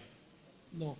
Okay. Mostly venture capital. Venture capital, okay. Yeah, so debt is not very common. Recently, I think last week, we just had a fintech, not to mention their name, announced that they've paid up their debts. Okay. I think that's the first time I'm saying that, right? Maybe others are paying in secret. But, you know, the thing is that debt is not common and is also not a globally known sustainable way for growing startups. For startups, all right. Thank you very much, Doc. Damla, you wanted to add something? Yeah, I think one of the things, germane things that Doctor mentioned, and which is one of the excitements I get coming to engagements like this, is if you look, how many companies have IPO'd, even with all the complex corporate governance, that's really IPO'd in the last 5 years in Nigeria? One, it's a very expensive process. Two, there's no guarantee of success. You know, then particularly with a company that has no track record, wanting to take investors' money, very unlikely it will fail. You know, so the ecosystem itself is not prepared to even allow for listing of such. However, and that's why this conference is very important, because we are living in an age of globalization, and that's what the advantage of blockchain brings to the table is that there are no boundaries as to who your investor can be. And that's why KYCML is very important. So you can IPO in Nigeria, and an investor from US, Eastern Caribbean markets, anyone around the world could be the one holding your instruments. That's number one. And then number two, EIPO is digitizing it's like pretty much automating the process. But the financing component, which is when you automate the process and you issue the instrument, what happens after? This is where blockchain comes as an advantage. So you can definitely take this conversation forward when you know that the audience I'm speaking to is not limited to the Nigerian market. I can speak beyond the Nigerian market as it is. Then let's look at who are the people trading in the current market. Quidax has over 1 million users. Active trading users. CSS probably has 7 million registered users. Only 1 million of those users are active. So you have a non-composite exchange with 1 million active users, and you have an active exchange, all the exchanges put together with 1 million users. So that should tell us that something is changing in the demography of the people that will be holding these investment instruments. And the earlier we begin to understand the language that they speak, the better we'll begin to see more people participate in the industry. Thank you. Thank you very much. Mr. Fabumi, over to you now. We've heard, various insights regarding, what trustees need to do to be able to, hold digital assets. But can you just speak, briefly on the parallels, the main parallels between traditional assets and digital assets, like parallels and points of divergence? All right, thank you very much. So I'd like to thank the organizers for inviting me. When I came up, I wondered if I was really an expert, considering the panel that's seated with me. And I whispered to Damilola that, please, I will delegate my speaking rights to you. And as you can see, he's been doing a very good job of that. Before we address the questions that you raised, there's something I also want to bring to the conversation that I think Chief, Doctor, multiple chiefs. I mean, for those who are in this room, the real issue that I think you also like to know is how do you fit into this? Doctor has identified one of the key problems. And what is that? Fintech is about innovation. It's very agile. Damilola has talked about the, what do you call it, the demography, the very young people, trading and the rest of it. However, just as the MD said, corporate trustees are used to very cautious, slow, enterprise or endeavors. So the question now is, one of the things Doc said earlier, that you have to be relevant. You have to position yourself to be relevant. But the truth of the matter is that you are more than relevant. In fact, I think it's fintech that needs to be relevant to what you're doing, because what they lack is what you have. And what is that? You're going to bring your governance framework into what they do. We talked about IPO. Yes, the concept of IPO, there has to be confidence. And one of the things that speed, dynamism, and all those sort of things do is that they sort of erode confidence because there will be lots of failures.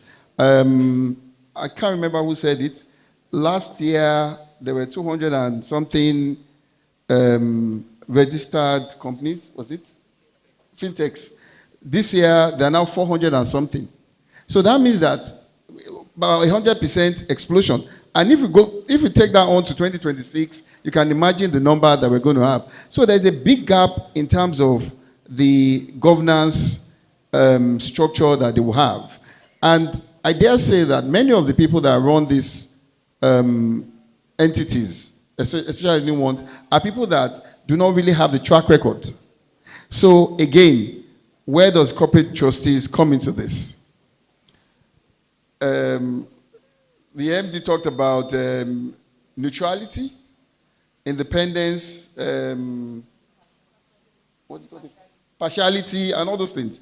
Now, one of the key things that is going to play out, either from an IPO perspective, from a user perspective, even to private trusts, is confidence. And confidence is earned over time. And corporate trustees have earned their confidence, over a period of time. And the governance structure that they bring into fintech is what is currently missing now, that you can plug yourself into and then play with moving forward. But to the question you asked, I don't know. I think I'm a very conservative person. Somehow, in my thinking, I've advised on regulation, on laws and policies. The fundamentals are there, and they'll always be there. Demola talked about the assets. One of the key ingredients of trustee or trusteeship is that there must be an identifiable asset. So whether it's in form of a deed or a smart contract or whatever form it is, an asset is an asset. What we had as a challenge before was the definition between what is a traditional asset and a digital asset. But over the last maybe 2 years or so, that definition has been narrowed down because I think the ISA Act 2025 has now defined to some extent digital assets. The Finance Act of 2023 has also brought digital assets into taxable regime. So, to your question, I think the difference really would just be the what I would say, maybe the vehicle that you use, blockchain and all the other technology that you deploy. So when you have a ledger, which is your traditional, madam, I'm sure you've been in this for many years. Yeah, So what will change is you migrate from using a ledger to using blockchain, smart contracts, and all the other things. And where the real investment will come in is investing in those, understanding how those technologies work. And there was a question you also asked that I also want to address. For the MDs that are here, the truth of the matter is that technology is going to get cheaper. Because if you're going to have 400 registered companies, they all need governance, corporate governance. They all need, in fact, ultimately, they need to be structured as trust-compliant businesses. And that's what will move them to the next stage, where you can get the IPOs and other people can invest in. All right, thank you, Mr. Fawewe. Damola, quickly, before I go back to Dr. Jacobs. You've mentioned blockchain, the ledger, how it is such that, in a way, it solves some of the problem that trustees are supposed to solve, which is fidelity, right? The fidelity of the chain of the system. All right. Should we be afraid? Everybody has been afraid of AI and all these things. Should we be afraid of blockchain and ledgers and all these systems you are talking about, or should we think that it's something we can jump on for our use? The DG, I think, answered that question while he was here, which is, the reality is it will solve one problem, but it can't solve the real problem. Trust is just one component of it. But the question is, who's the custodian of trust? That's why the trustees are the most adequately positioned parties. And we don't like to use these big languages. What is tokenization, blockchain? It's all about securitization with technology. That's what tokenization is all about. So those real-world assets will take precedence over some of these virtual assets. Are you with me? So even if we talk about the blockchain being able to identify a user, being able to create trust, it's simply saying that what Tunde is holding is what he is holding. But the question is, if I want to verify it, who do I go to beyond the virtual component of these transactions? I have to be able to go to some kind of physical entity and say, is what Tunde said right or wrong? So I think the room is for collaboration. It's for collaboration. It's just between the banks and fintechs. Are they competitors or should they? They're actually more of co-collaborators than, in my opinion, They are mutually exclusive entities. Yeah, in my All right. opinion. Thank you very much. Doc, back to you quickly. You mentioned when you were speaking that to the people in the room, there are some, we are capital market people. We are not that patient. That we need to bear in mind that fintech startups don't, you have to be patient with them. Do you think there's some element of regulation, because we play by the rules, all right? And also the kind of assets that we hold determine how we behave, all right? So do you think that there's some element of or need for regulation to also move? For example, the ISA 2025 now has given some scope for defining digital assets and what have you. With movement in regulation, do you think, for example, you mentioned that there's some definition of maybe small fintech companies when they are raising IPOs, maybe some skeletal rules that governs that aspect. Do you think that doing more in that area, and what do you think are those things that can be done in that area to make us more patient like you want? Thank you. So first, financial inclusion is not all about banking and payments. So when we talk about financial inclusion, we have savings, we have payments, we have investments, pensions, and insurance. And interestingly, our regulatory ecosystem in Nigeria is multidimensional. So it means that even with the ISA, which is a very laudable act, of course, and will spin off a lot of other compliance or regulatory policies, there's still a lot of work. And I was having that conversation this morning, up to yesterday. When we talk about banking and payments, ISA will not take care of that. So there is up till now, when you look at the fintech space, almost everything you do, whether you're doing investment, health tech, prop tech, anything, it terminates with payment. So, and that makes the central bank the primary regulator in this space. So yes, a lot will happen. We are quite optimistic. I spent about 3 hours yesterday on policies and at the central bank. And we are happy that today we have the Payment Systems Policy Department created for the first time in the central bank. And that's also going to bring up a lot of payments. I'm not authorized to share here, but we're expecting a couple of them, at least 6, 7, before the year runs out. And what it will do is to shape the landscape, take away uncertainties and too many discretionary compliance requirements. I used to say that one of the problems fintechs have is sometimes you even breach something before you know you are supposed to comply. And that's because there are so many pockets of regulations everywhere. So some of those things will be taken care of. When we leave that, ISA alone will still not be sufficient if we don't do the same thing in the pension space. So PenCon will also need to evolve. If we don't do the same thing in the insurance space, NICOM has to evolve. I'm privileged to co-chair with NICOM the InsurTech framework for Nigeria. And that's taking insurance fully digital. So we think that's a step in the right direction. So the industry should also expect some commentaries in that area in terms of compliance releases. So what I'm saying in essence is a collective. No one single regulation can solve the problems. And when we say fintech, people just think about payment, accounts. In fact, sometimes they call some other digital banks and say, look at them, 40 million, 50 million. But it's beyond that. Fintech as a sector is now an ecosystem and is unpacked. We are seeing the intensity in diversification, and that's the new direction. So you're going to see new fintechs or fintechs existing begin to concentrate on sectors, whether you're doing agriculture, health, logistics. The next unicorn we are expecting now is primarily in mobility.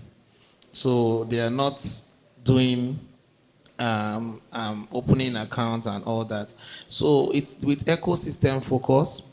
We're even going to now finally start seeing beyond these four regulators I've called now, SEC, NICOM, PENCOM, CBN, you're going to see some other regulators that are non-bank, non-financial services regulator playing a role in how we make progress with this subject. Thank you. All right. Thank you very much. Okay. So Damola, you first, then Mr. Fabumi afterwards. Just to add to that, I think the law in itself will not operate itself. There is need for the industry to come up with clear guidelines. Otherwise, you cannot really operate in that ecosystem. So custody guidelines that talk about the legal framework, what kind of legal framework are you going to be dealing with? In context of regulatory, what kind of jurisdictions are going to limit the ability for what kind of assets you can hold? That's very important. How do you prevent illicit movement of assets? How do you begin to understand the governance contracts? What kind of smart contracts? If I want to move an asset from Stanbic to United Capital or to Pretoria, what kind of framework would allow me to do that if they are in this form or in this context? So the industry really needs to begin to put these concepts together to say, how do we talk to each other in this new ecosystem, which is what NIBS has done for the banking industry. So until that happens, we're going to keep talking about this topic for a very long time to come. So until we put that guideline together, understand what kind of cybersecurity level would allow me engage with this trustee, what kind of governance framework, is it an ERC 20 governance framework or an ERC 7077 framework I want to work with, what kind of regulatory considerations will I work with in terms of my custody of these assets? Am I dealing with hard custodies, soft custodies, self-custody? All those are things that trustees now begin to discuss and think of in a very broad manner, so that way you can begin to energize the industry and prepare for when that next big thing is going to happen. Thank you. Okay, Mr. Fabumi. Yeah, briefly, and I think it's already happening, Damilola. So, regulatory intermediaries is one area that I think that trustees need to look at very, very, very well, given what the operators are saying, and also compliance, as compliance gatekeepers. Because, again, the fact is that there are certain things that will not change. You're going to have a law, and you're going to have a regulation. Now, regulations will change from time to time as the demand requires or demands of it, or as it demands. So all those will change. And just like Doctor said, the industries will continue to subdivide as we go on. So if you look at financial sector, at the time it was just banking, and then insurance and all that broke out of it. And this, I foresee that this will also break out, and possibly there will be an industry that we call the fintech or whatever name they will. As operators, as trustees, there is a huge amount of opportunities sitting currently. If we have 400 registrations now. Okay, all right. Thank you. Okay, Tomno, you wanted to say something?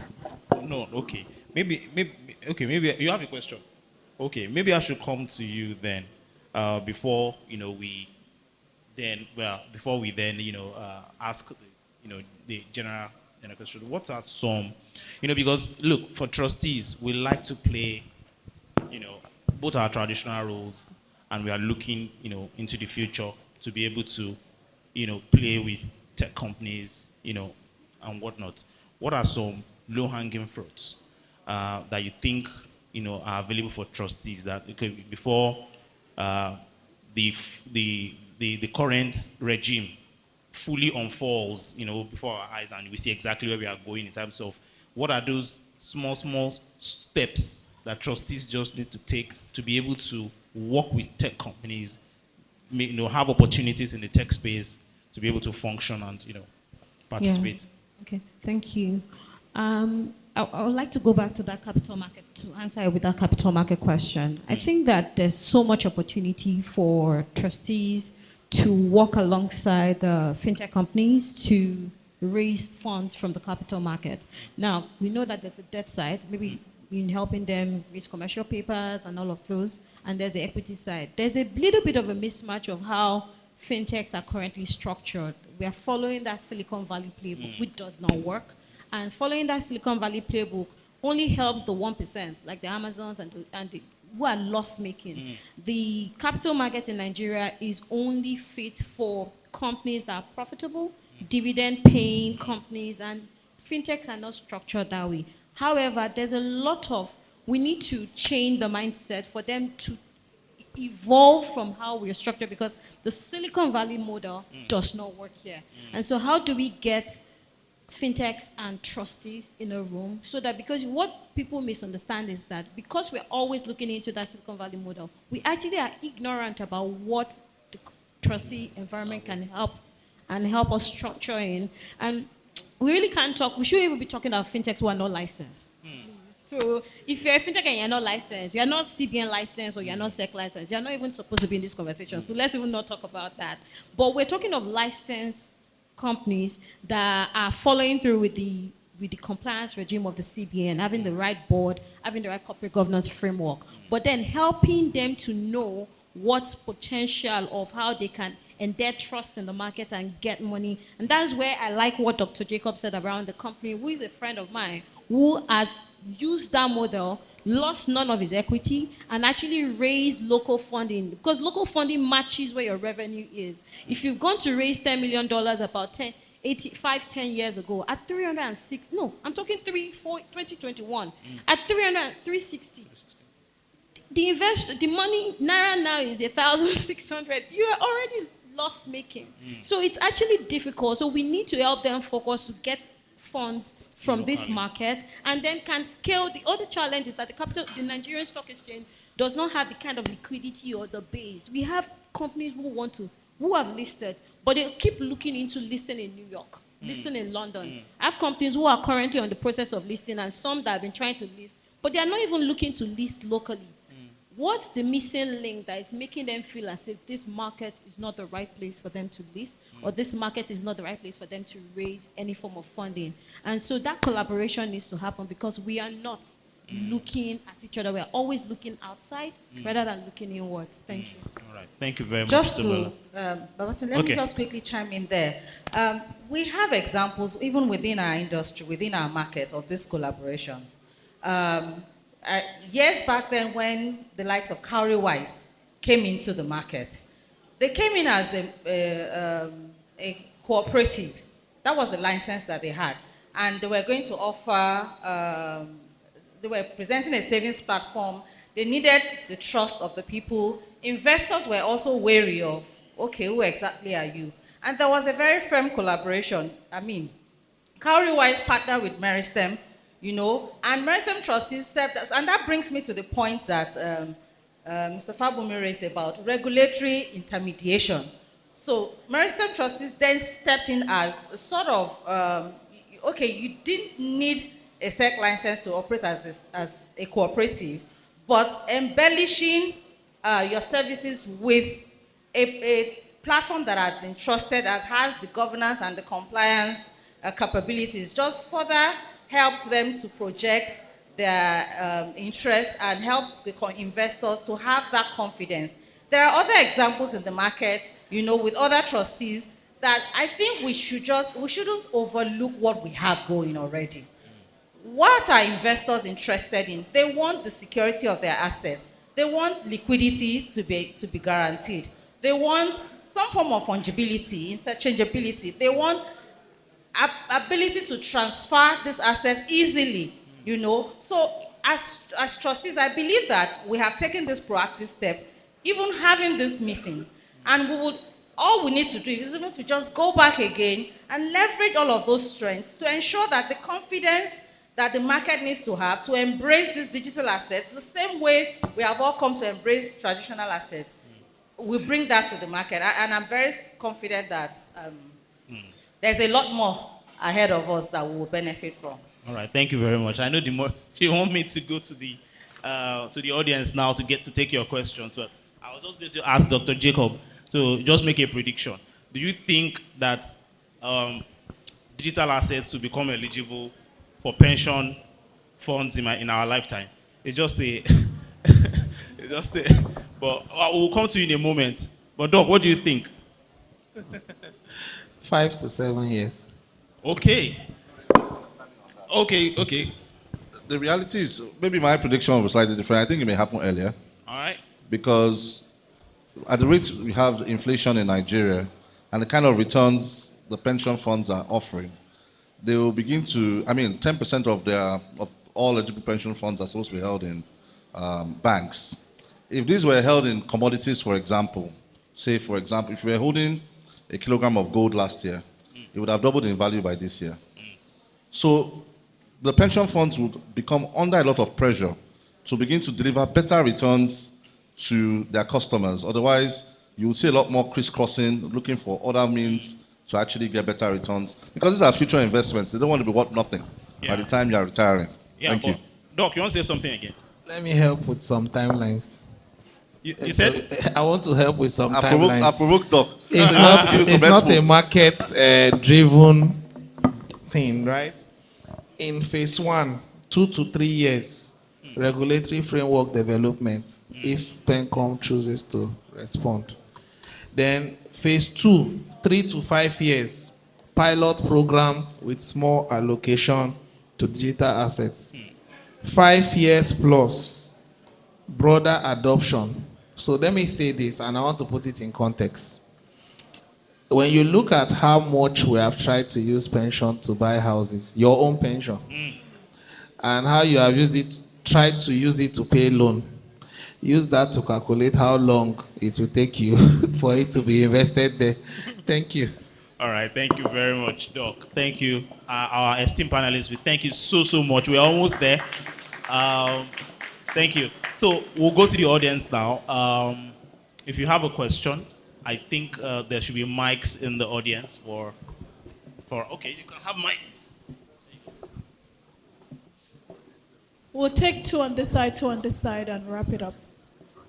Thank you very much, panelists. So I have a question.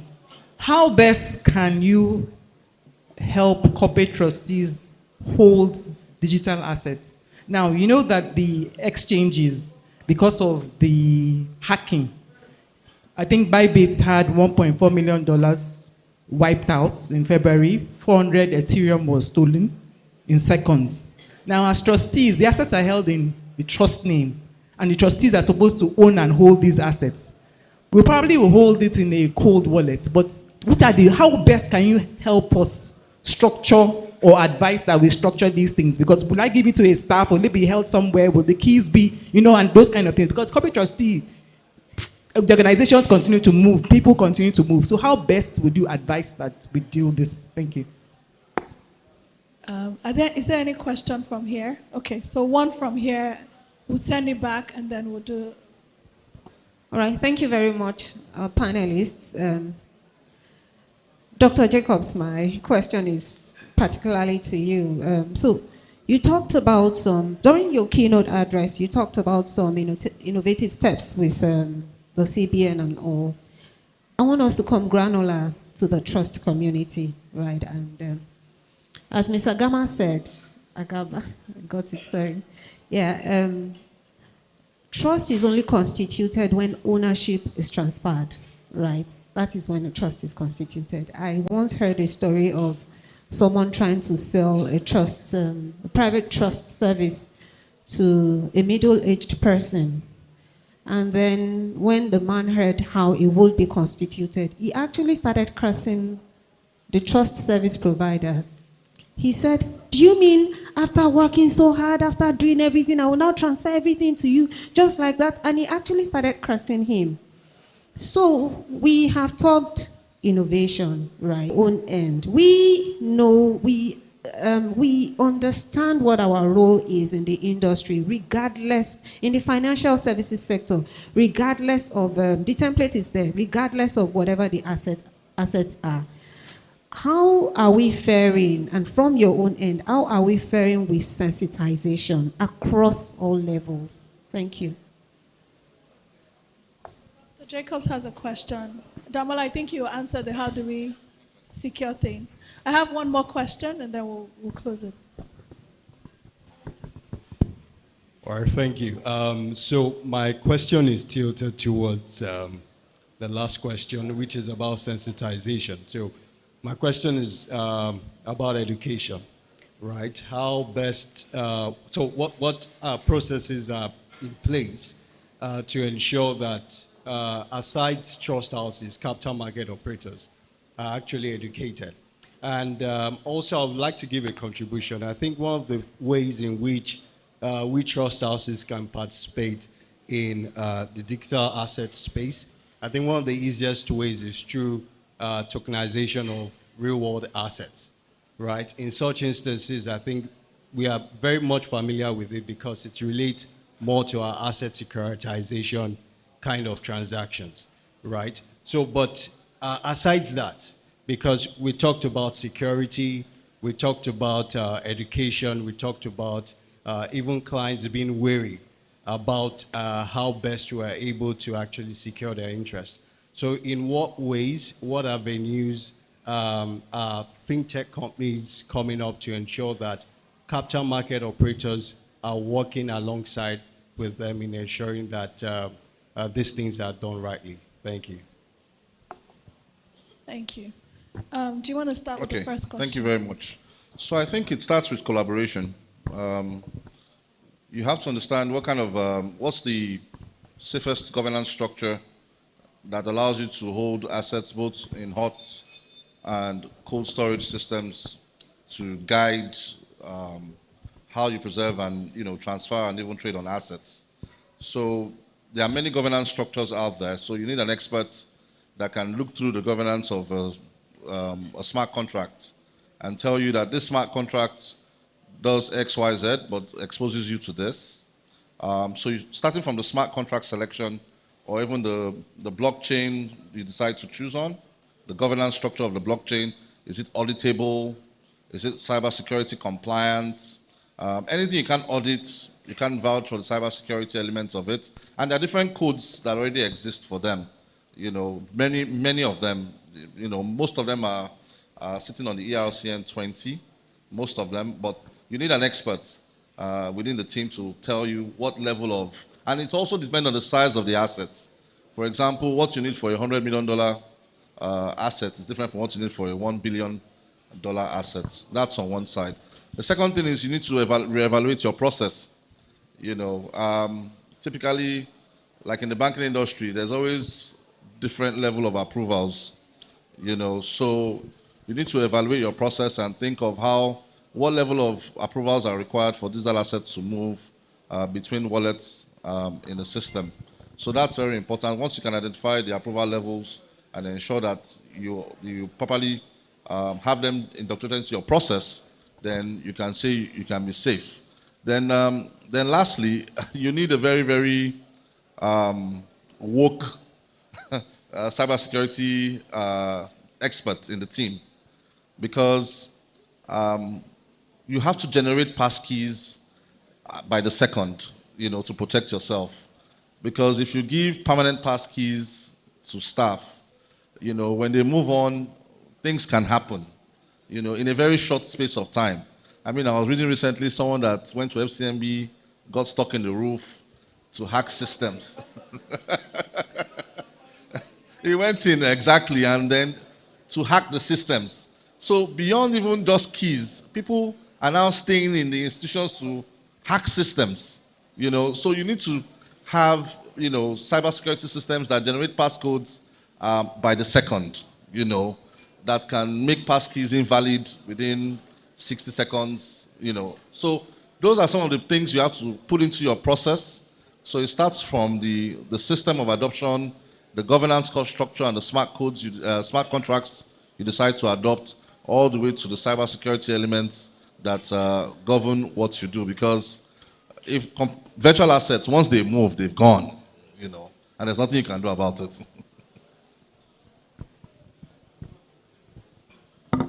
Thank you very much.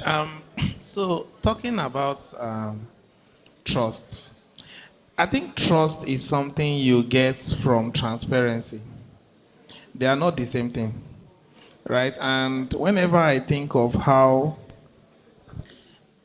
trust in financial services has evolved, it makes me laugh. So 20 years ago or 10 years ago, people trusted to have a loyal account manager than to use digital. They used to swear that it will never happen. But today we have an upwardly mobile young population. They trust digital more than people. I'm not sure we know that. So an average young man will prefer to do something on their mobile app than trust you as an RM, do it for them. And given the way trustee services work, this could be a challenge. So there needs to be some form of evolution. Today, only 35% of Nigerians, adult Nigerians, are financially literate. There is not enough campaign. Why is everyone talking about banking and payments? It's because a lot of investment has gone into socialization. Like insurance, I don't think enough is happening in the trustee space. We still have bankers, financial sector employees that don't know how insurance works. They don't know what a trustee service is. I cannot trust what I don't know. So there needs to be a lot more investment into how it works. Right? I have my colleague here from trustees, and I think they taught me some things about how the trustee works maybe 2 years ago, right? I also don't know some of the things, right? But now imagine what an average person out there, what it will mean like. So this is more like a challenge to say, number one, we need to invest in socialization. That's number one. And that's the only way we can build trust and be ready for what is coming ahead with all the innovation and the policies that is coming. Number two, without overflogging what has been said, you have to be technology ready, right? I'm not sure that this sector is one where the operators have invested adequately to follow the innovation. But you have to be deliberate, right? The things he's talking about with keys and all that, I'm sure there are still trustees here that have digital assets, and they are keeping the keys. They've not changed it for 6 months. And that's because they don't know that it needs to be changed. So you need to invest in digital talent, invest in digital infrastructure, and also revamp your processes to meet it. We are moving into the era of smart contracts. When I talked about trust and transparency in wrapping up, trust is, I believe that you're going to do the right thing. Transparency is, I want to be seeing what you are doing. And that's where we are now. So, and technology, that young man that was cursing, most likely is needed to know more, which is literacy. And secondly, even when he knows, he will not trust you if he cannot see. He wants to be seeing what's happening with his money every day. We're in an era where people wake up every day and they want to check their wallets for crypto. They want to check this. Even now, if you're an asset management company and you don't have an app, you are most likely banking a dying generation. So that's where we are. And that's the truth. It's not a truth that everybody will love, but that's where we are, and we have to take up the challenge. Thank you.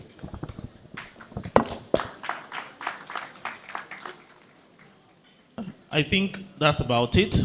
I'll leave our compare to come and finish off the work of thanking, because I don't think I can personally thank you enough. Doc, Mrs. Hassan, Mr. Fabumi, Damola, and Tomilola. Thank you so much. It's been an insightful moment. Thank you so much. God bless you. Please give the panelists and the moderator a big, big, big round of applause. To actually hold this conversation, given all the noise in the back, is exceptional. Thank you for being astute professionals and pushing through the conversation. I'm going to invite the president to join, and the vice president actually, to join the panelists upstage for a quick photo. And immediately after the photo, I'm going to have you wait because they want to present some plaques to you in appreciation for your time and expertise.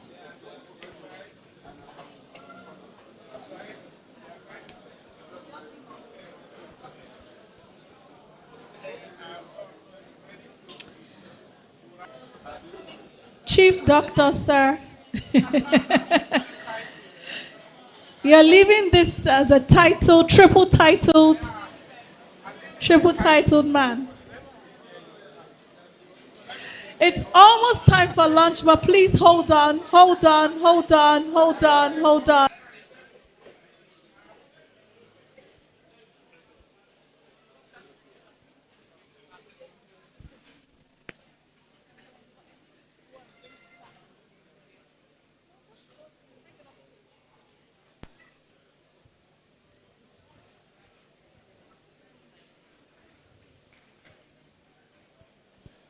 All right, thank you so much.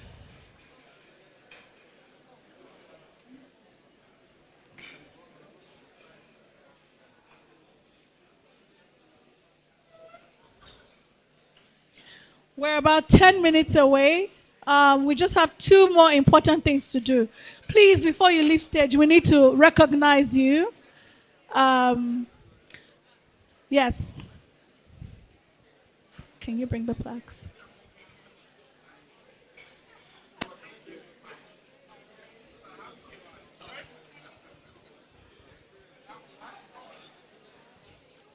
Yes.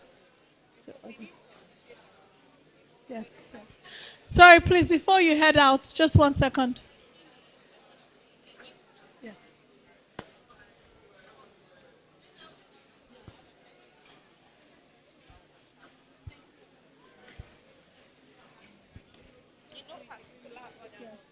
Yes. Can you bring it? Thank you. Whose one is this? Mr. Fabum.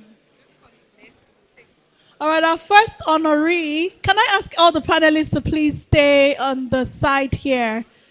Thank you, so that your photo op is not photobombed. Madam Vice President, can I have you stay in the middle? Thank you. Our first honoree is Mr. Olukayode Fabumi for his excellent insights in today's conversation. Thank you very much, sir.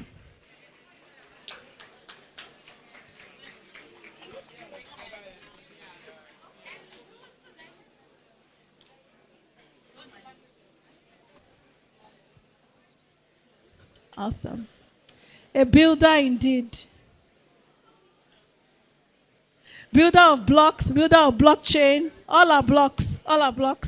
Next is Tomilola Majakodumi for her excellent contributions. A round of applause for her, please. Thank you. Sorry.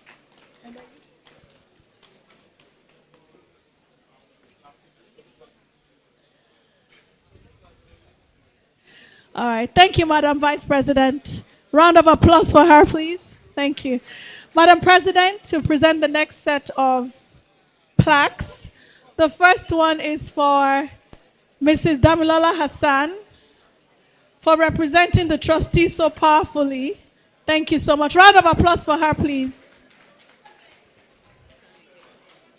There's supposed to be one. Chief Sir Dr. Trustee Stanley Jacob. You want to be a trustee? Okay. We confer you honorary trusteeship.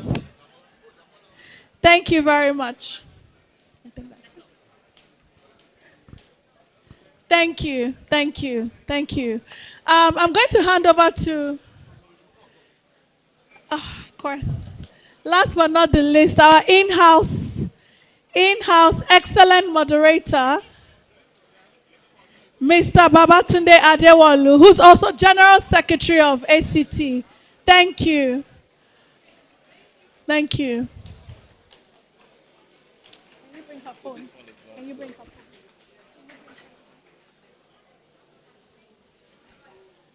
Awesome. Thank you. Yes. Okay, we're 5 minutes away from ending. You have been an excellent audience, mostly. Before we go, we want to do our Industry Recognition Award. which is an award for someone who has contributed excellently to the development of this industry.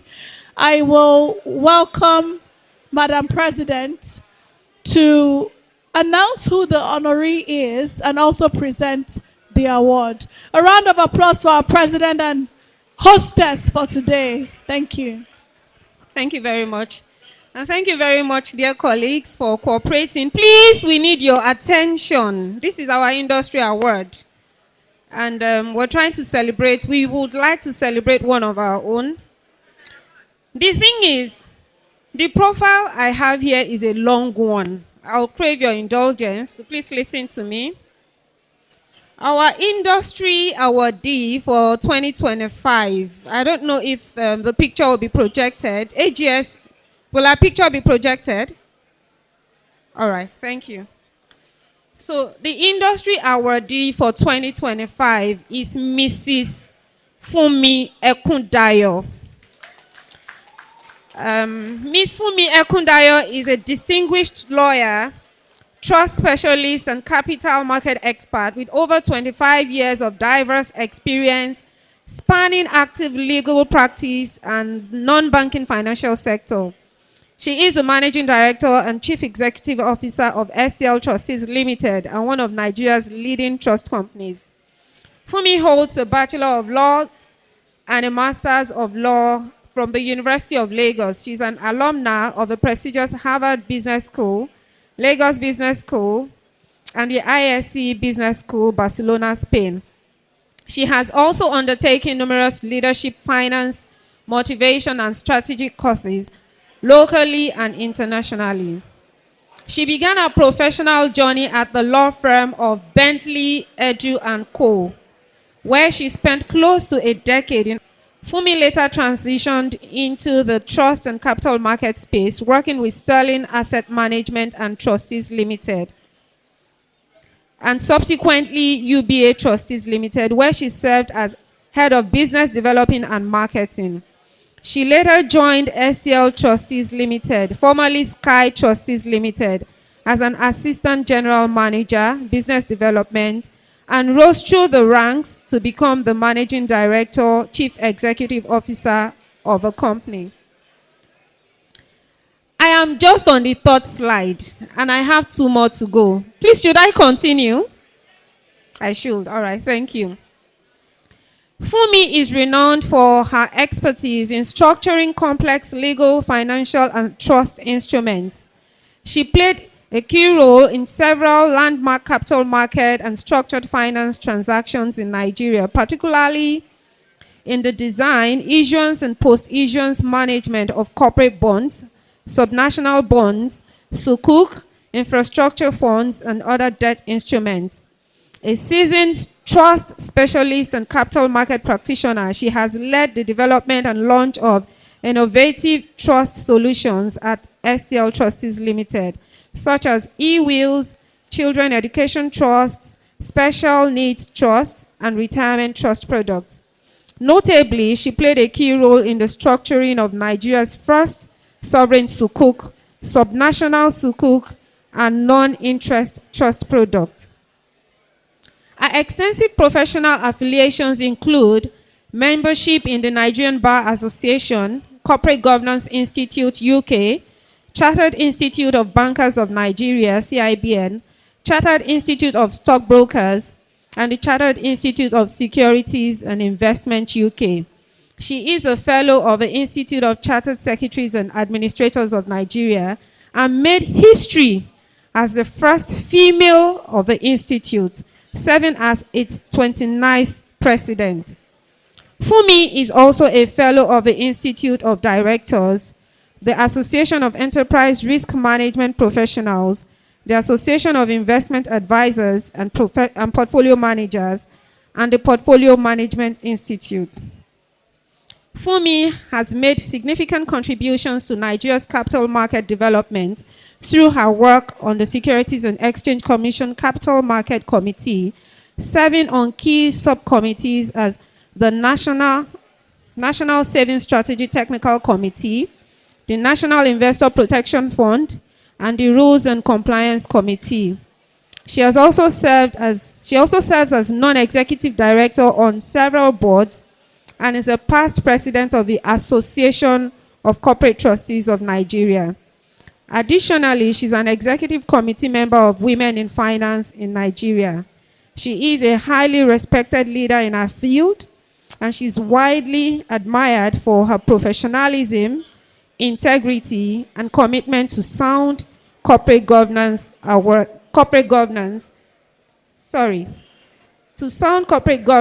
investor protection, and the sustainable growth of the financial services sector. Our awardee for 2025, Mrs. Fumi Ekundayo. Please permit me to add that she was the first chairman of the planning committee of the first annual business luncheon of the Association of Corporate Trustees. Unfortunately, she couldn't make it today because she serves in several capacities.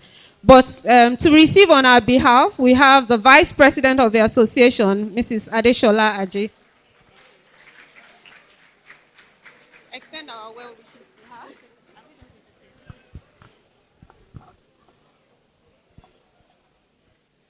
Please, in absentia, give Mrs. Ekundayo a big round of applause.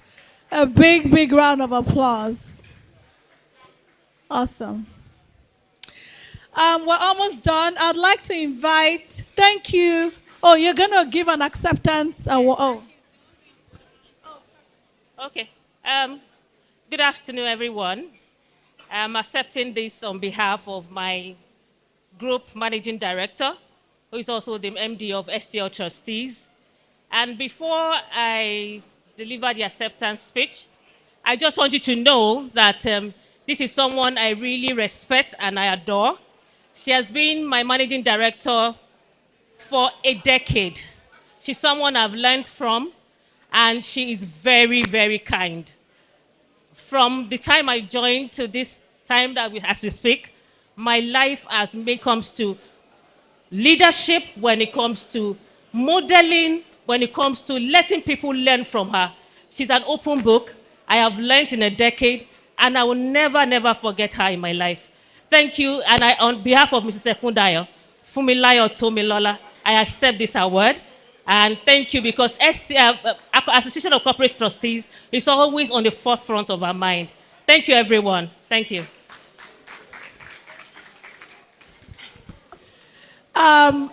In the spirit of double hatting and being agile, I would then also welcome our Vice President to give us the vote of thanks. And immediately after that, we'll transition to lunch. For those of you who are still here, I just want to say thank you for being such an engaged audience. We will not judge the people that are eating already, but we judge them. Thank you so much for being engaged. Thank you for the insightful questions. Thank you for being early, on time, and staying involved. The last voice you will hear is the voice of the Vice President saying thank you, and from there, you can go and enjoy your lunch. Have a good afternoon. Thank you. Again, I'm here to thank every one of you for showing up, because for us to have this kind of event, if you don't show up, that means that even if you have everything set and you're not here, we will still be pained. We thank you for showing up, and we really, really appreciate you. On behalf of Madam President, we are saying thank you. Mr. Chair is not here right now, but he really played a significant role. He was quite efficient and effective in leading the entire team. We say thank you to you. All our chief executives, we thank you. Our CEOs, we are grateful for your contribution financially towards the entire program. You sponsored us. We have different categories. We did not lack anything, and that's thanks to you. Please put your hands together for the CEOs. We are very, very grateful. We also want to thank, again, the panelists for showing up. We also want to thank every member of the committee. Can we have the members of the committee show up so that we can thank them? Where are they? Every member of the committee, we say a very big thank you. We thank our event planner and everyone, again, for showing up. My special appreciation also goes to the former MD of First Trustees. Thank you, sir, Mr. Awojobi Adekunle, for showing up today. One beautiful thing about him is that he was the one that brought me to the trust industry, so I have the mic today to thank him. He dropped my CV like over a decade ago, so I'm thankful to him. Well, also he's my uncle, so he's here, so I'm grateful. I'm grateful to every one of you. Please enjoy your lunch, and we'll see you same time before the year runs out. Thank you very much. Madam, thank you. Hey, careful, sir. Sorry, sir. How are you? Thank you. Thank you so much.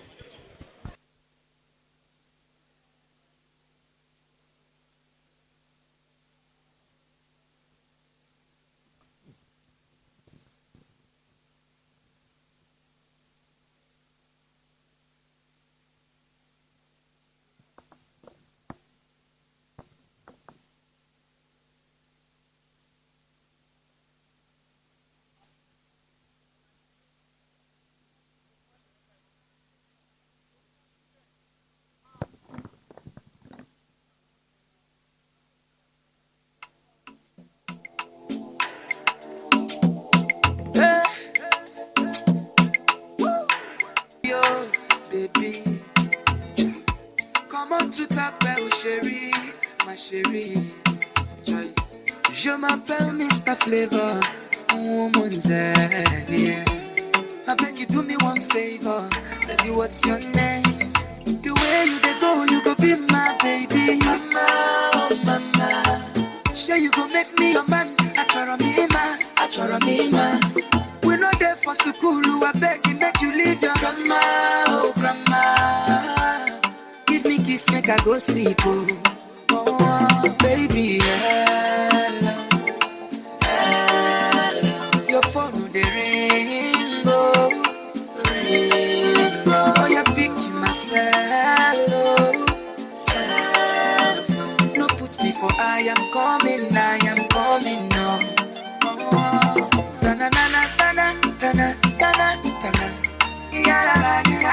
Tana tana tana tana tana tana, ya la la ya. Tana tana tana tana tana tana, antanta ya. Sofle tana, antanta. I go de pamper you, I go de pamper you, soft handle you, no go let anything do you. I go to sample you, me I go sample you, baby I go sample you. I will show you to the whole world. No woman will fit knock me off my feet like a this African woman with the skin of a whitey, baby nobody.